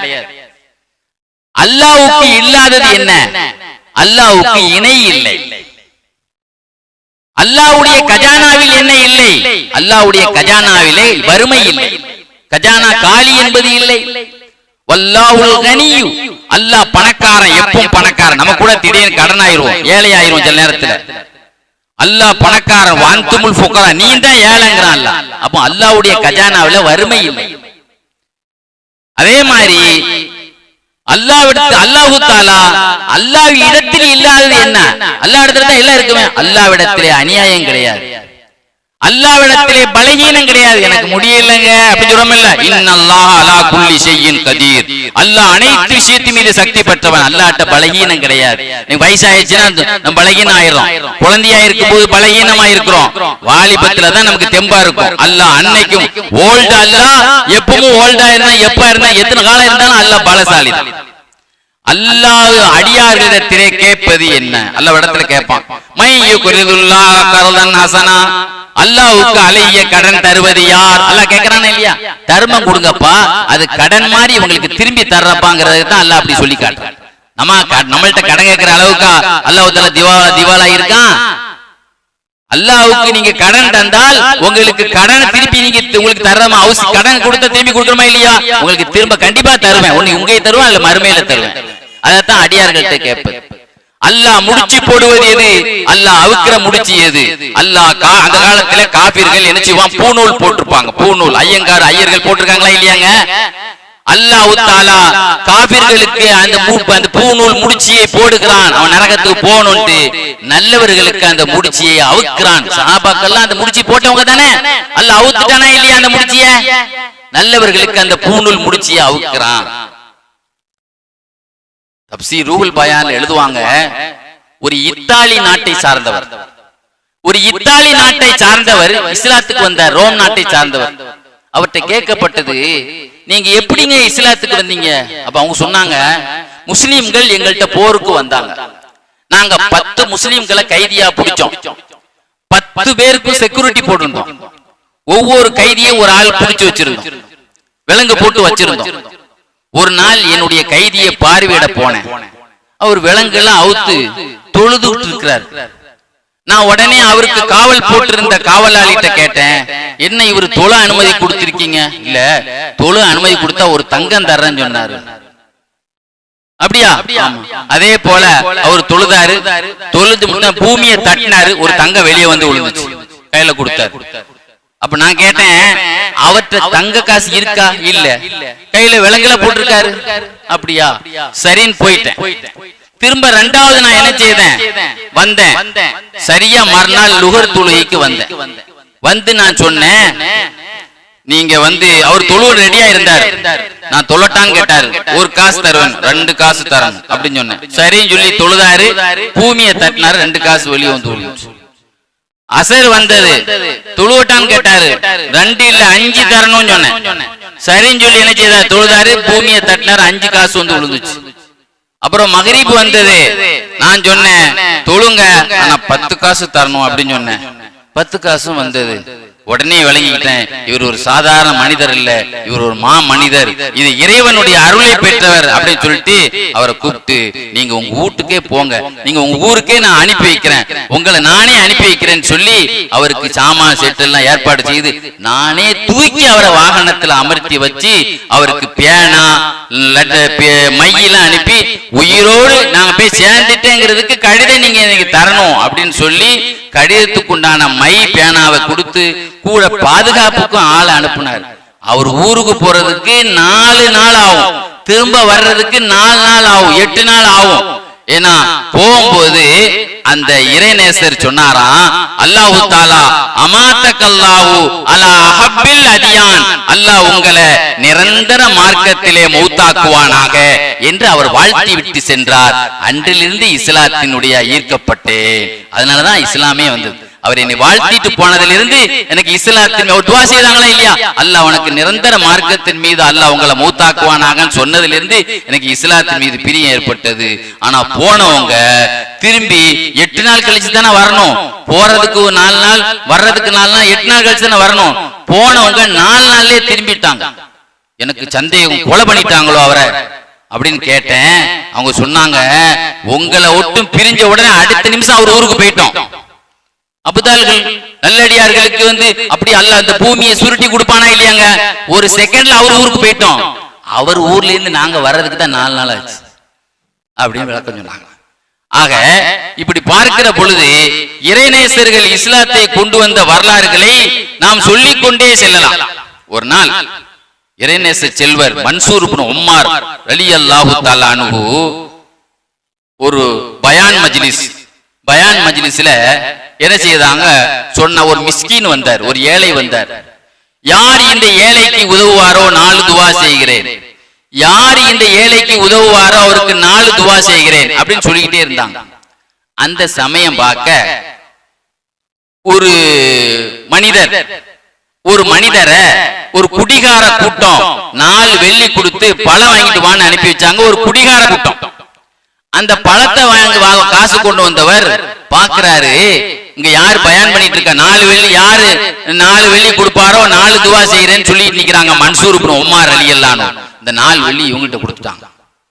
கொடுத்தவன, தம்பி உனக்கு என்ன துவா செய்யணும், எனக்கு கொடுத்த காசு திரும்ப கிடைக்கணும், திரும்ப அல்லாஹ் தஆலா உங்களுக்கு கொடுத்த காசை திரும்ப தருவானாக அப்படின்னு சொல்லி 4000 துவா செய்தாங்க. 4000 வெள்ளி அவர் துவா செய்தாங்க, அல்ல இவருக்கு என்ன காசை கொடுத்தாரோ அந்த காசை நீ திருப்பி கொடுப்பாயாக அப்படின்னு துவா செய்தாங்க. சரி, அடுத்து என்ன வேணும், நான் அடிமை விடுதலை ஆகணும், ஏன்னா அதுக்கும் துவா செய்தாங்க. அதே மாதிரி என்னது, என்னுடைய எஜமான் குடிகாரனா இருக்கார், அவர் என்ன திரும்பி முஸ்லீம் ஆகணும், அதுக்கும் துவா செய்தாங்க. இப்படி ஒரு 4 துவா செய்தாங்க. அல்லாஹ் அவரையும் பாவம் மன்னிக்கணும், என்னையும் மன்னிக்கணும், எல்லாரையும் மன்னிக்கணும், இப்படி ஒரு 4 துவா செய்ய சொன்னாங்க. பழம் வாங்க போனவர் கையை வீசிட்டு திரும்பி லேட்டா வந்தார். என்னப்பா பழம் வாங்க போன சும்மா வர்ற, இல்ல போற வழியில மன்சூர் இப்னு உம்மார் அவரோட மஜ்லிஸ கலந்து போனேன், 4 வெள்ளி கொடுத்தா 4 துவா செய்யுதுன்னு சொன்னாங்க. அப்படியா, என்ன துவா கேட்டாங்க, முதல்ல என்னை விடுதலை செய்ய துவா செய்ய சொன்னேன், உன்னை நான் விடுதலை செய்து விட்டேன் எஜமான் சொன்னாருங்க. அந்த துவா படிச்சுட்டு பாத்தீங்களா. அடுத்து என்ன துவா கேட்டாங்க, நான் கொடுத்த காசு திரும்ப வரணும்னு கேட்க துவா செய்ய சொன்னேன், நீ 4 வெள்ளி தானே கொண்டு போனேன், 4000 பிடிச்சுக்கொண்டு எஜமான் கையில கொடுத்தார். அடுத்து என்ன துவா கேட்டாங்க, நீ எஜமான் திருந்தனும் அப்படின்னு துவா செய்ய சொன்னேன், நான் இப்பொழுதே தௌபா செய்து விட்டேன் அப்படின்னு சொல்லி அவர் சொன்னார். அடுத்து என்ன துவா செய்தாங்க, அதாவது என்னையும் உங்களையும் எல்லாரையும் அல்லாஹ் மன்னிக்கணும், அது என் கையில இல்லையப்பா, அது அல்லாஹ் கையில இல்லப்பா இருக்குது, அது நான் செய்ய முடியாதுன்னு சொல்லும் போது ஒரு அசரீரி சத்தம் கனவில் கேட்டதா, உன்னால முடிஞ்சதையே நீ செய்யும் போது என்னால முடிஞ்சதை நான் செய்ய மாட்டேனா அப்படின்னு அல்லாஹ் கனவுல சொன்னான். பாத்தீங்களா, மன்சூர் இப்னு உம்மாருடைய 4 வெள்ளி இல்ல, அந்த கூட்டத்தையே திருந்து வச்சாங்க. பாத்தீங்களா, இப்படி பார்க்கிற பொழுது நம்முடைய வாழ்க்கையில எவ்வளவு விஷயங்களை இறைநேசர்கள் வாழ்க்கையில சொல்லலாம். லுக்மானுல் ஹக்கீம் அலைஹிஸ்ஸலாம், சூரத்துல் லுக்மான் என்ற ஒரு சூறாவே அல்லாஹ் சொல்லி காட்டுறான். அவருடைய உபதேசத்துக்கு ஒரு தனி கிதாபே வந்திருக்கு. அவங்கள பத்தி எழுதுவாங்க, அவங்க ஒரு காலகட்டத்துல அடிமையாக பஜார்ல விற்கப்பட்டாங்க. அந்த அடிமையா விற்கும் பொழுது அந்த கூட்டத்துல உள்ள வாங்க வந்த ஒவ்வொரு ஆள்கிட்டையும் கேட்பாங்களாம், என்ன எதுக்குப்பா நீங்க இந்த வாங்க வந்திருக்கீங்க அப்படின்னு. இல்ல அதுக்கு வாங்க வந்திருக்கேன், இதுக்கு வாங்க வந்திருக்கேன், என்னை வாங்காதீங்கன்றுவாங்களாம். கடைசியா ஒரு ஆள் வந்தாரு, எங்க வீட்டுக்கு உங்களை வாட்ச்மேனா வாங்க வந்திருக்கேன், எங்க வீட்டுக்கு காவல் காக்கிறதுக்காக வாங்க வந்திருக்கேன், என்னை வாங்கிக்கோன்னு சொன்னாங்க. அந்த வீட்டுக்கு காவலாளியா போனாங்க. அந்த மனிதருக்கு 3 பொம்பளை பிள்ளை. அந்த 3 பொம்பளை பிள்ளையும் விபச்சாரியாக இருந்தாங்க. பெரியவா, நடுவுலவா, கடைசி 3 பேருமே விபச்சாரி. அவங்க சொன்னாங்களாம், அவரோட வாப்பா வெளியே போகும்போது அந்த ஓனர் சொன்னாராம், அவரை பார்த்து லுக்மான் அலைஹிஸ்ஸலாம், அந்த வீட்டுல எல்லா தேவையும் வச்சுட்டு போறேன், நான் வெளியே போனவனே என் பிள்ளைங்க அலங்கரிச்சுட்டு வெளியே போகும், வெளியே விடாதீங்க. ஏன்னா தலைமை விபச்சாரிகளாகவே இருந்திருக்கிறாங்க 3 பிள்ளைகளும், வெளியே விடாதீங்க, அதுக்கு தான் நான் உங்களை காசு கொடுத்து வாங்கியிருக்கேன். அவங்க போன உடனே ஒரு பெரிய ஜோடிச்சுட்டு வந்தா, நான் வெளியே போகணும், வெளியே உள்ள அனுமதி கிடையாது. நீ என்னடா சொல்றது அப்படின்னு சொல்லிட்டு கையில கிடைக்கிற சாமானை வச்சு அடிச்சு மண்டையெல்லாம் உடைச்சு போட்டான். அடுத்து அவங்க வெளியே அவங்க வாப்பா வந்தாங்க, ரத்தம் என்னப்பா இருக்கு, கீழே விழுந்துட்டேன், வலிக்கிட்டேன்னு சொல்லி சமாளிச்சுட்டான். திரும்ப 2வது அவர் வெளியே போன போது பத்திரமா பாத்துக்கங்க, யாரையும் வெளியே விடாதீங்கன்னு சொல்லிட்டு போனான். திரும்ப 2வது 3 பேர் வந்து நாங்க வெளியே போகணும் அப்படின்னு வெளியே அனுமதி 2வது போட்டு அடிச்சாங்க. அடிச்ச உடனே அப்பொழுது ரத்தத்தை பார்த்த உடனே எஜமான் வந்து கேட்டார், என்னப்பா அடி விழுந்து ரத்தமா இருக்குது, கீழே வலி விழுந்துட்டேன். 2 தடவை இப்படி ஆன பிறகு காட்டி கொடுக்கல, அந்த பிள்ளைங்க உங்க பிள்ளைங்க அடிச்சு போட்டாங்கன்னு சொல்லல, எப்படி திருத்துறாங்க பாருங்க, அந்த வீட்டை எப்படி திருத்துறாங்க பாருங்க. அந்த பிள்ளைகளுக்கே ரோசம் வந்தது. இந்த கருப்பருக்கும் நமக்கு என்ன சம்பந்தம்? இந்த கருப்பர் இவ்வளவு அல்லாஹ்வை பயப்படும் போது அழக தந்த நாம ஏன் அல்லாஹ்வை பயப்படக்கூடாது? இந்த கருப்பரா இருக்கிற இவருக்கே அல்லாஹ்வுடைய பயம் இருந்தா அழகா இருக்கிற அழகிக்கு நாம எப்படி அல்லாஹ்வை பயப்படணும்? நான் தௌபா செய்ய போறேன், நான் தூ பண்ண நிச்சயமாக நான் பாவ மன்னிப்பு கேட்க போகிறேன் சொல்லி அவ திருந்தா. நடுவுல பார்த்தா கடைசியில் உள்ள தங்கச்சி, எங்க நம்ம அக்கா, இந்த கருப்பருக்கும் எங்க அக்காவுக்குமே இவ்வளவு அல்லாஹ்வுடைய பயம் இருக்கும் போது நான் மட்டும் இந்த அசிங்கத்தை பண்ணணும், நானும் தௌபா செய்வேன். தங்கச்சி கடைசி தங்கச்சி திருந்த. கடைசியில இந்த கருப்பருக்கும் எங்க மூத்த அக்காவுக்கும் கடைசி தங்கச்சி இவ்வளவு அல்லாஹ் பயப்படும் போது நாமத்தையும் இந்த நாத்தத்தை செய்யணும்னு சொல்லி நடுவில் உள்ளவளும் திருந்த. தலைமை விபச்சாரிகள் திருந்தியதை பார்த்து இவர்களுக்கு கீழே இயங்கி கொண்டிருந்த அந்த பிரிவு விபச்சாரிகள் இருக்காங்களே, கிளைகள் அனைவர்களும் திருந்தினார்கள். சாரு உப்பாதல் கரியா, அத்தனை பேரும் அந்த ஊரினுடைய வணக்கசாலிகளாக மாறினார்கள். என்ன மண்டை உடைஞ்சிச்சு. அந்த ஊர்ல அத்தனை பெண்களை எப்படி திருத்தி காட்டினாங்க பாத்தீங்களா? ஒரு ஊர்ல பெண்கள் திருந்திட்டால் அந்த ஊர்ல பெண்கள் பெண்களாக இருந்த ஆண்கள் தன்னுடைய வாளை சுருட்டிடுவான். இப்படி பார்க்கிற பொழுது இறைநேசர்களுடைய வரலாற்றுகளை நாம் நிறைய சொல்ல முடியும். பகதாதுல அபு அலி ரூதாபாதி சொல்லுவாங்க, 10 இளைஞர்களோட, எங்க பார்த்தாலும் இளைஞர்கள் கூட்டம் தானே இருக்கிறாங்க, சேட்டை பண்ணிக்கிட்டு செல்ல வச்சுக்கிட்டு போக்குவரத்துக்கு இடைஞ்சல் பண்ணிக்கிட்டு 10 இளைஞர்கள், 10 இளைஞர்களோடு 10 சின்ன பையங்க, 10 இளைஞர்கள், 10 இளைஞர்களோடு 10 சின்ன வயசு பையங்க நின்றுட்டு இருந்தாங்க. அப்ப அந்த இளைஞர்கள் சின்ன பையனை விட்டு தானே கடைக்கு ஜாமான் சொல்லுவானுவ. அப்ப அதுல ஒரு சின்ன பையனை அனுப்பி, நீ போய் நீ தர்பூஸ் பழம் வாங்கிட்டு வா அப்படின்னு ஒரு சின்ன பையனை ஒரு இளைஞன் அனுப்புனான். போனான் திரும்ப வரவே இல்லை. தர்பூஸ் பழம் வாங்க போனவன் திரும்ப வரவே இல்லை. ரொம்ப நேரம் கழிச்சு வந்தான். வந்தவன், நான் அந்த தர்பூஸ் பழம் வாங்கினேன், வரும்போதே சிரிச்சுக்கிட்டே வந்தான். வந்தவங்களுக்கு கோபம் வந்தது வேற, லேட்டு, இதுல வேற சிரிப்பு வேறையா உனக்கு அப்படின்னு சொல்லி கேட்கும் போது, அப்ப அந்த ஆள் சொன்னாரு, அந்த பையன் சொன்னானா, நீங்க கேட்ட ஆச்சரியப்படுவீங்க, நான் இப்போ ஒரு தர்பூஸ் பழம் வாங்கிட்டு வந்திருக்கேன். இந்த தர்பூஸ் பழம் யார் கைப்பட்டது தெரியுமா? இறைநேச செல்வர் பிஷ்ருல் ஹாஃபி என்ற இறைநேசர் கைப்பட்டது. அவங்க கை வச்சாங்க இத. அதனால இத நான் 20 வெள்ளி கொடுத்து வாங்கியிருக்கேன் இத. அப்படியா? அந்த பிஷ்ருல் ஹாஃபிக்கு இவ்வளவு அப்படி கேட்ட உடனே எல்லாரும் என்ன செய்தாங்களாம், அத கையிலையும் கண்ணிலையும் வாயிலையும் வச்சு முத்துனாங்க அந்த பழத்தை. எந்த பழத்தை? இந்த பையன் இந்த கைய பிஷ்ருல் ஹாஃபி. ஏன்னா ஹதீஸ் இறைநேசருடைய வரலாறுல வருது, ஸல்லல்லாஹு அலைஹி வஸல்லம் ஒரு சமயம் பிஷ்ருல் ஹாஃபி இறைநேசர் செல்வர் கனவுல ரசூலுல்லாஹ்வை பார்த்தாங்க.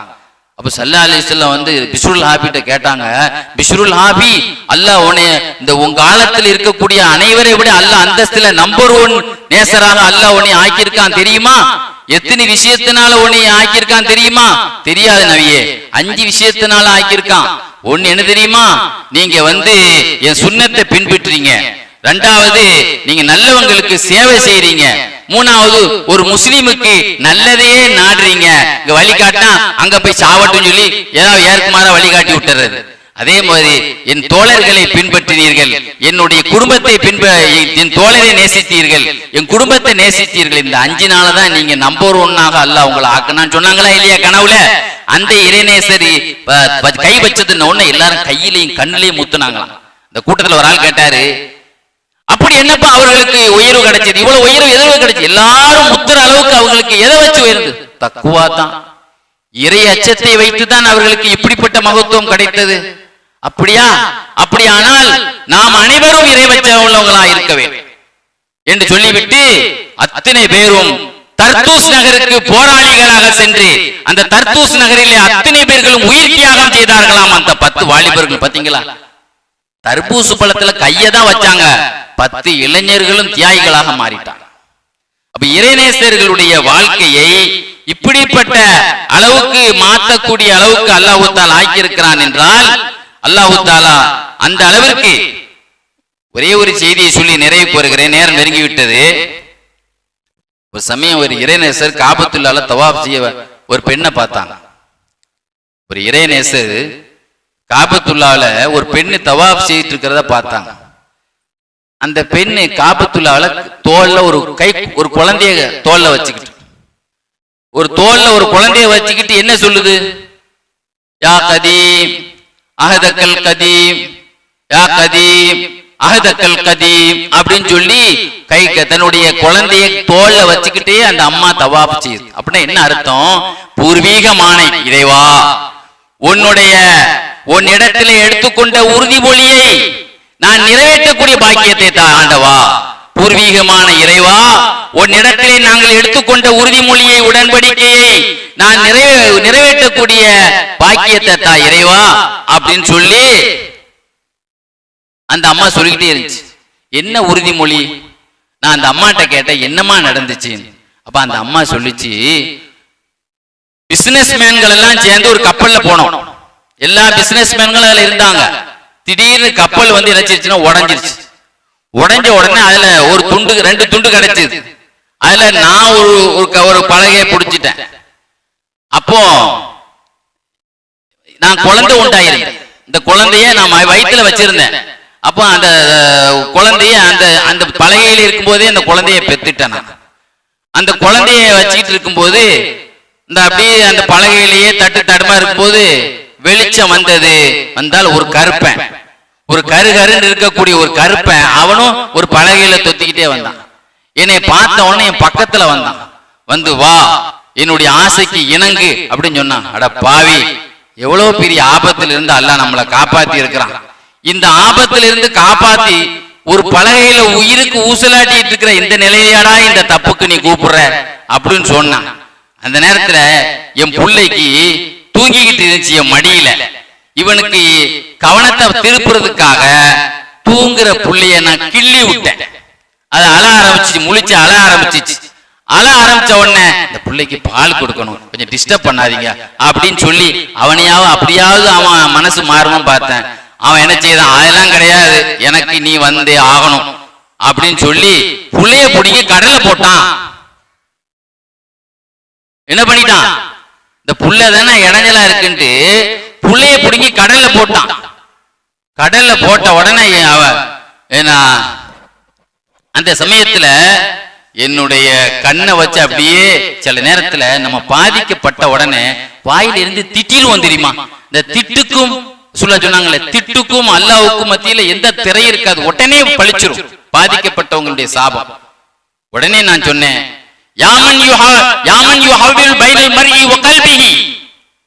ஒரு மனிதனுடைய இதயத்திற்கும் ஒரு மனிதனுக்கும் மத்தியில் திருப்பக்கூடியவனே, இந்த கருப்பனுக்கு எனக்கு மத்தியில் நீ திரையாக்குவாயாக, குதிரத்திக்க உன்னுடைய ஆற்றலை கொண்டு கேட்கிறேன் என்று சொன்னேன். அப்படி வானத்துல கண்ணை பார்த்து திடீர்னு கடல்ல இருந்து ஒரு மிருகம் வந்து அவன் அந்த கருப்பனை உள்ள தூக்கிட்டு போயிட்டு, திடீர்னு ஒரு கடல்ல இருந்து நான் அப்படி துவா கேட்கவும் பூமியில கடல்ல இருந்து ஒரு மிருகம் வந்து அப்படி அவனை கவிட்டு உள்ள போயிட்டு, நான் அந்த பலகை அப்படியே தள்ளிக்கிட்டு போய் ஒரு தீவுல உட்கார்ந்து இருந்தேன். சரி நமக்கு ஏதாவது வழி பிறக்கும் அப்படின்னு சொல்லி 4 நாள் அங்க உள்ள மரத்தினுடைய இலையை தின்னுக்கிட்டு கிடந்த 4 நாள். 5வது நாள் அந்த வழியா ஒரு கப்பல் போச்சு. உடனே என் மேல கிடக்கிற துண்டை தூக்கி அப்படியே சிக்னல் கொடுத்தேன். சிக்னல் கொடுத்த உடனே அதை பார்த்துக்கிட்டு அங்க இருந்து என்ன செய்தாங்க, எனக்கு ஆள் அனுப்புனாங்க. அங்க இருந்து என்னை கூட்டு போனாங்க. போனா அந்த கூட்டத்துல என் புள்ள இருக்கு. அந்த கருப்பம் பிடிங்கி கடல்ல போட்டானா இல்லையாங்க, அந்த புள்ள அந்த கப்பல்ல இருக்கக்கூடியவங்கள்ட்ட இருக்குது.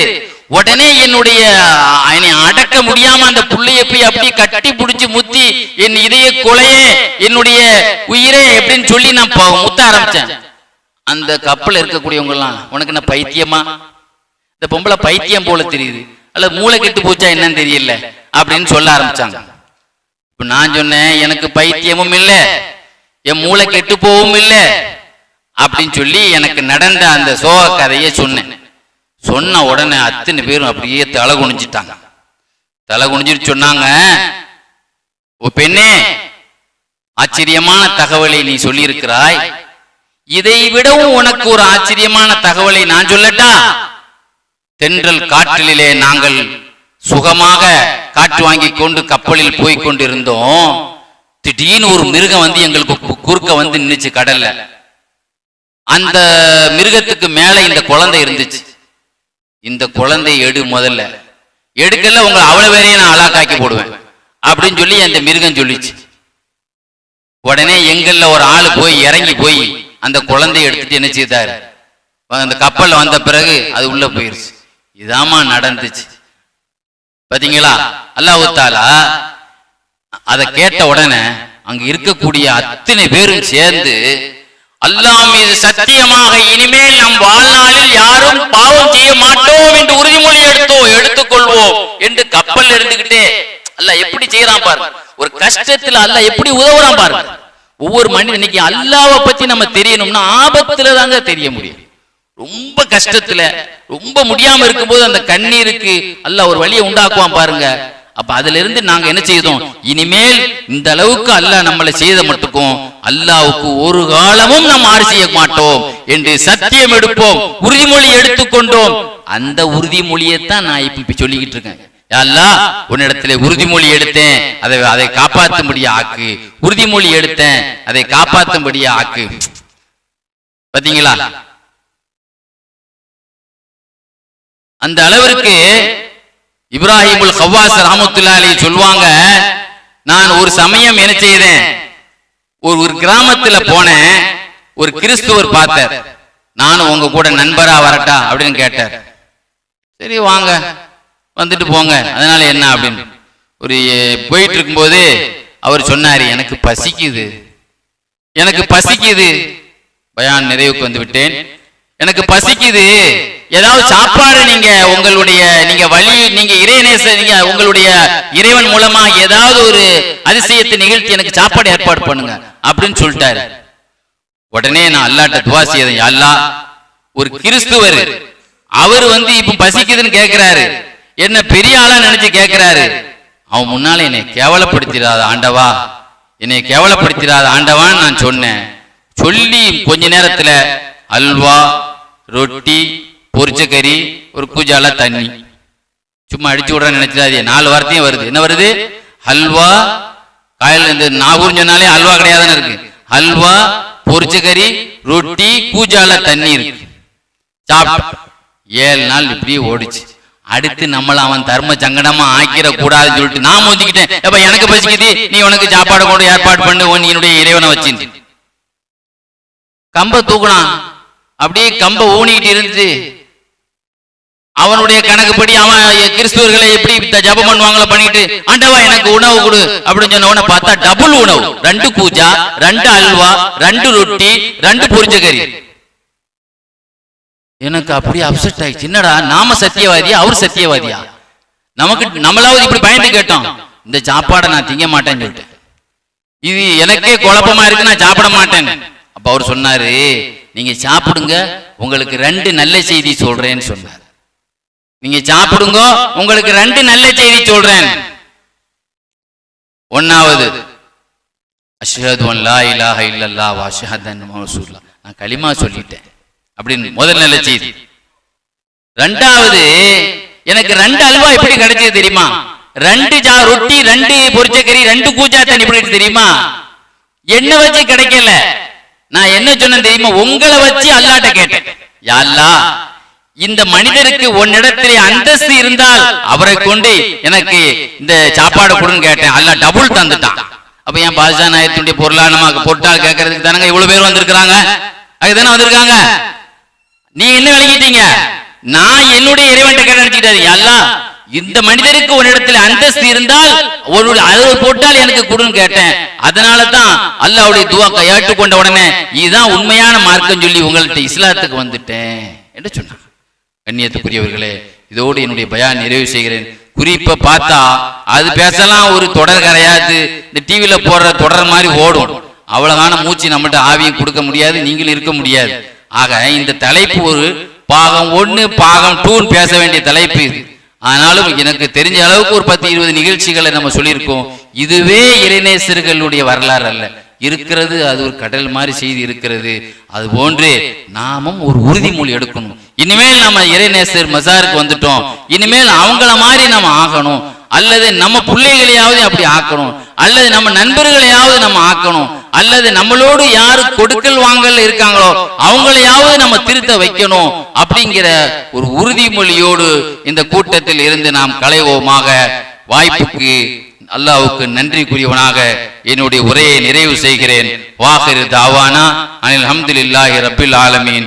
அஸ்ஸலாமு அலைக்கும் வரஹ்மத்துல்லாஹி வபரகாத்துஹு.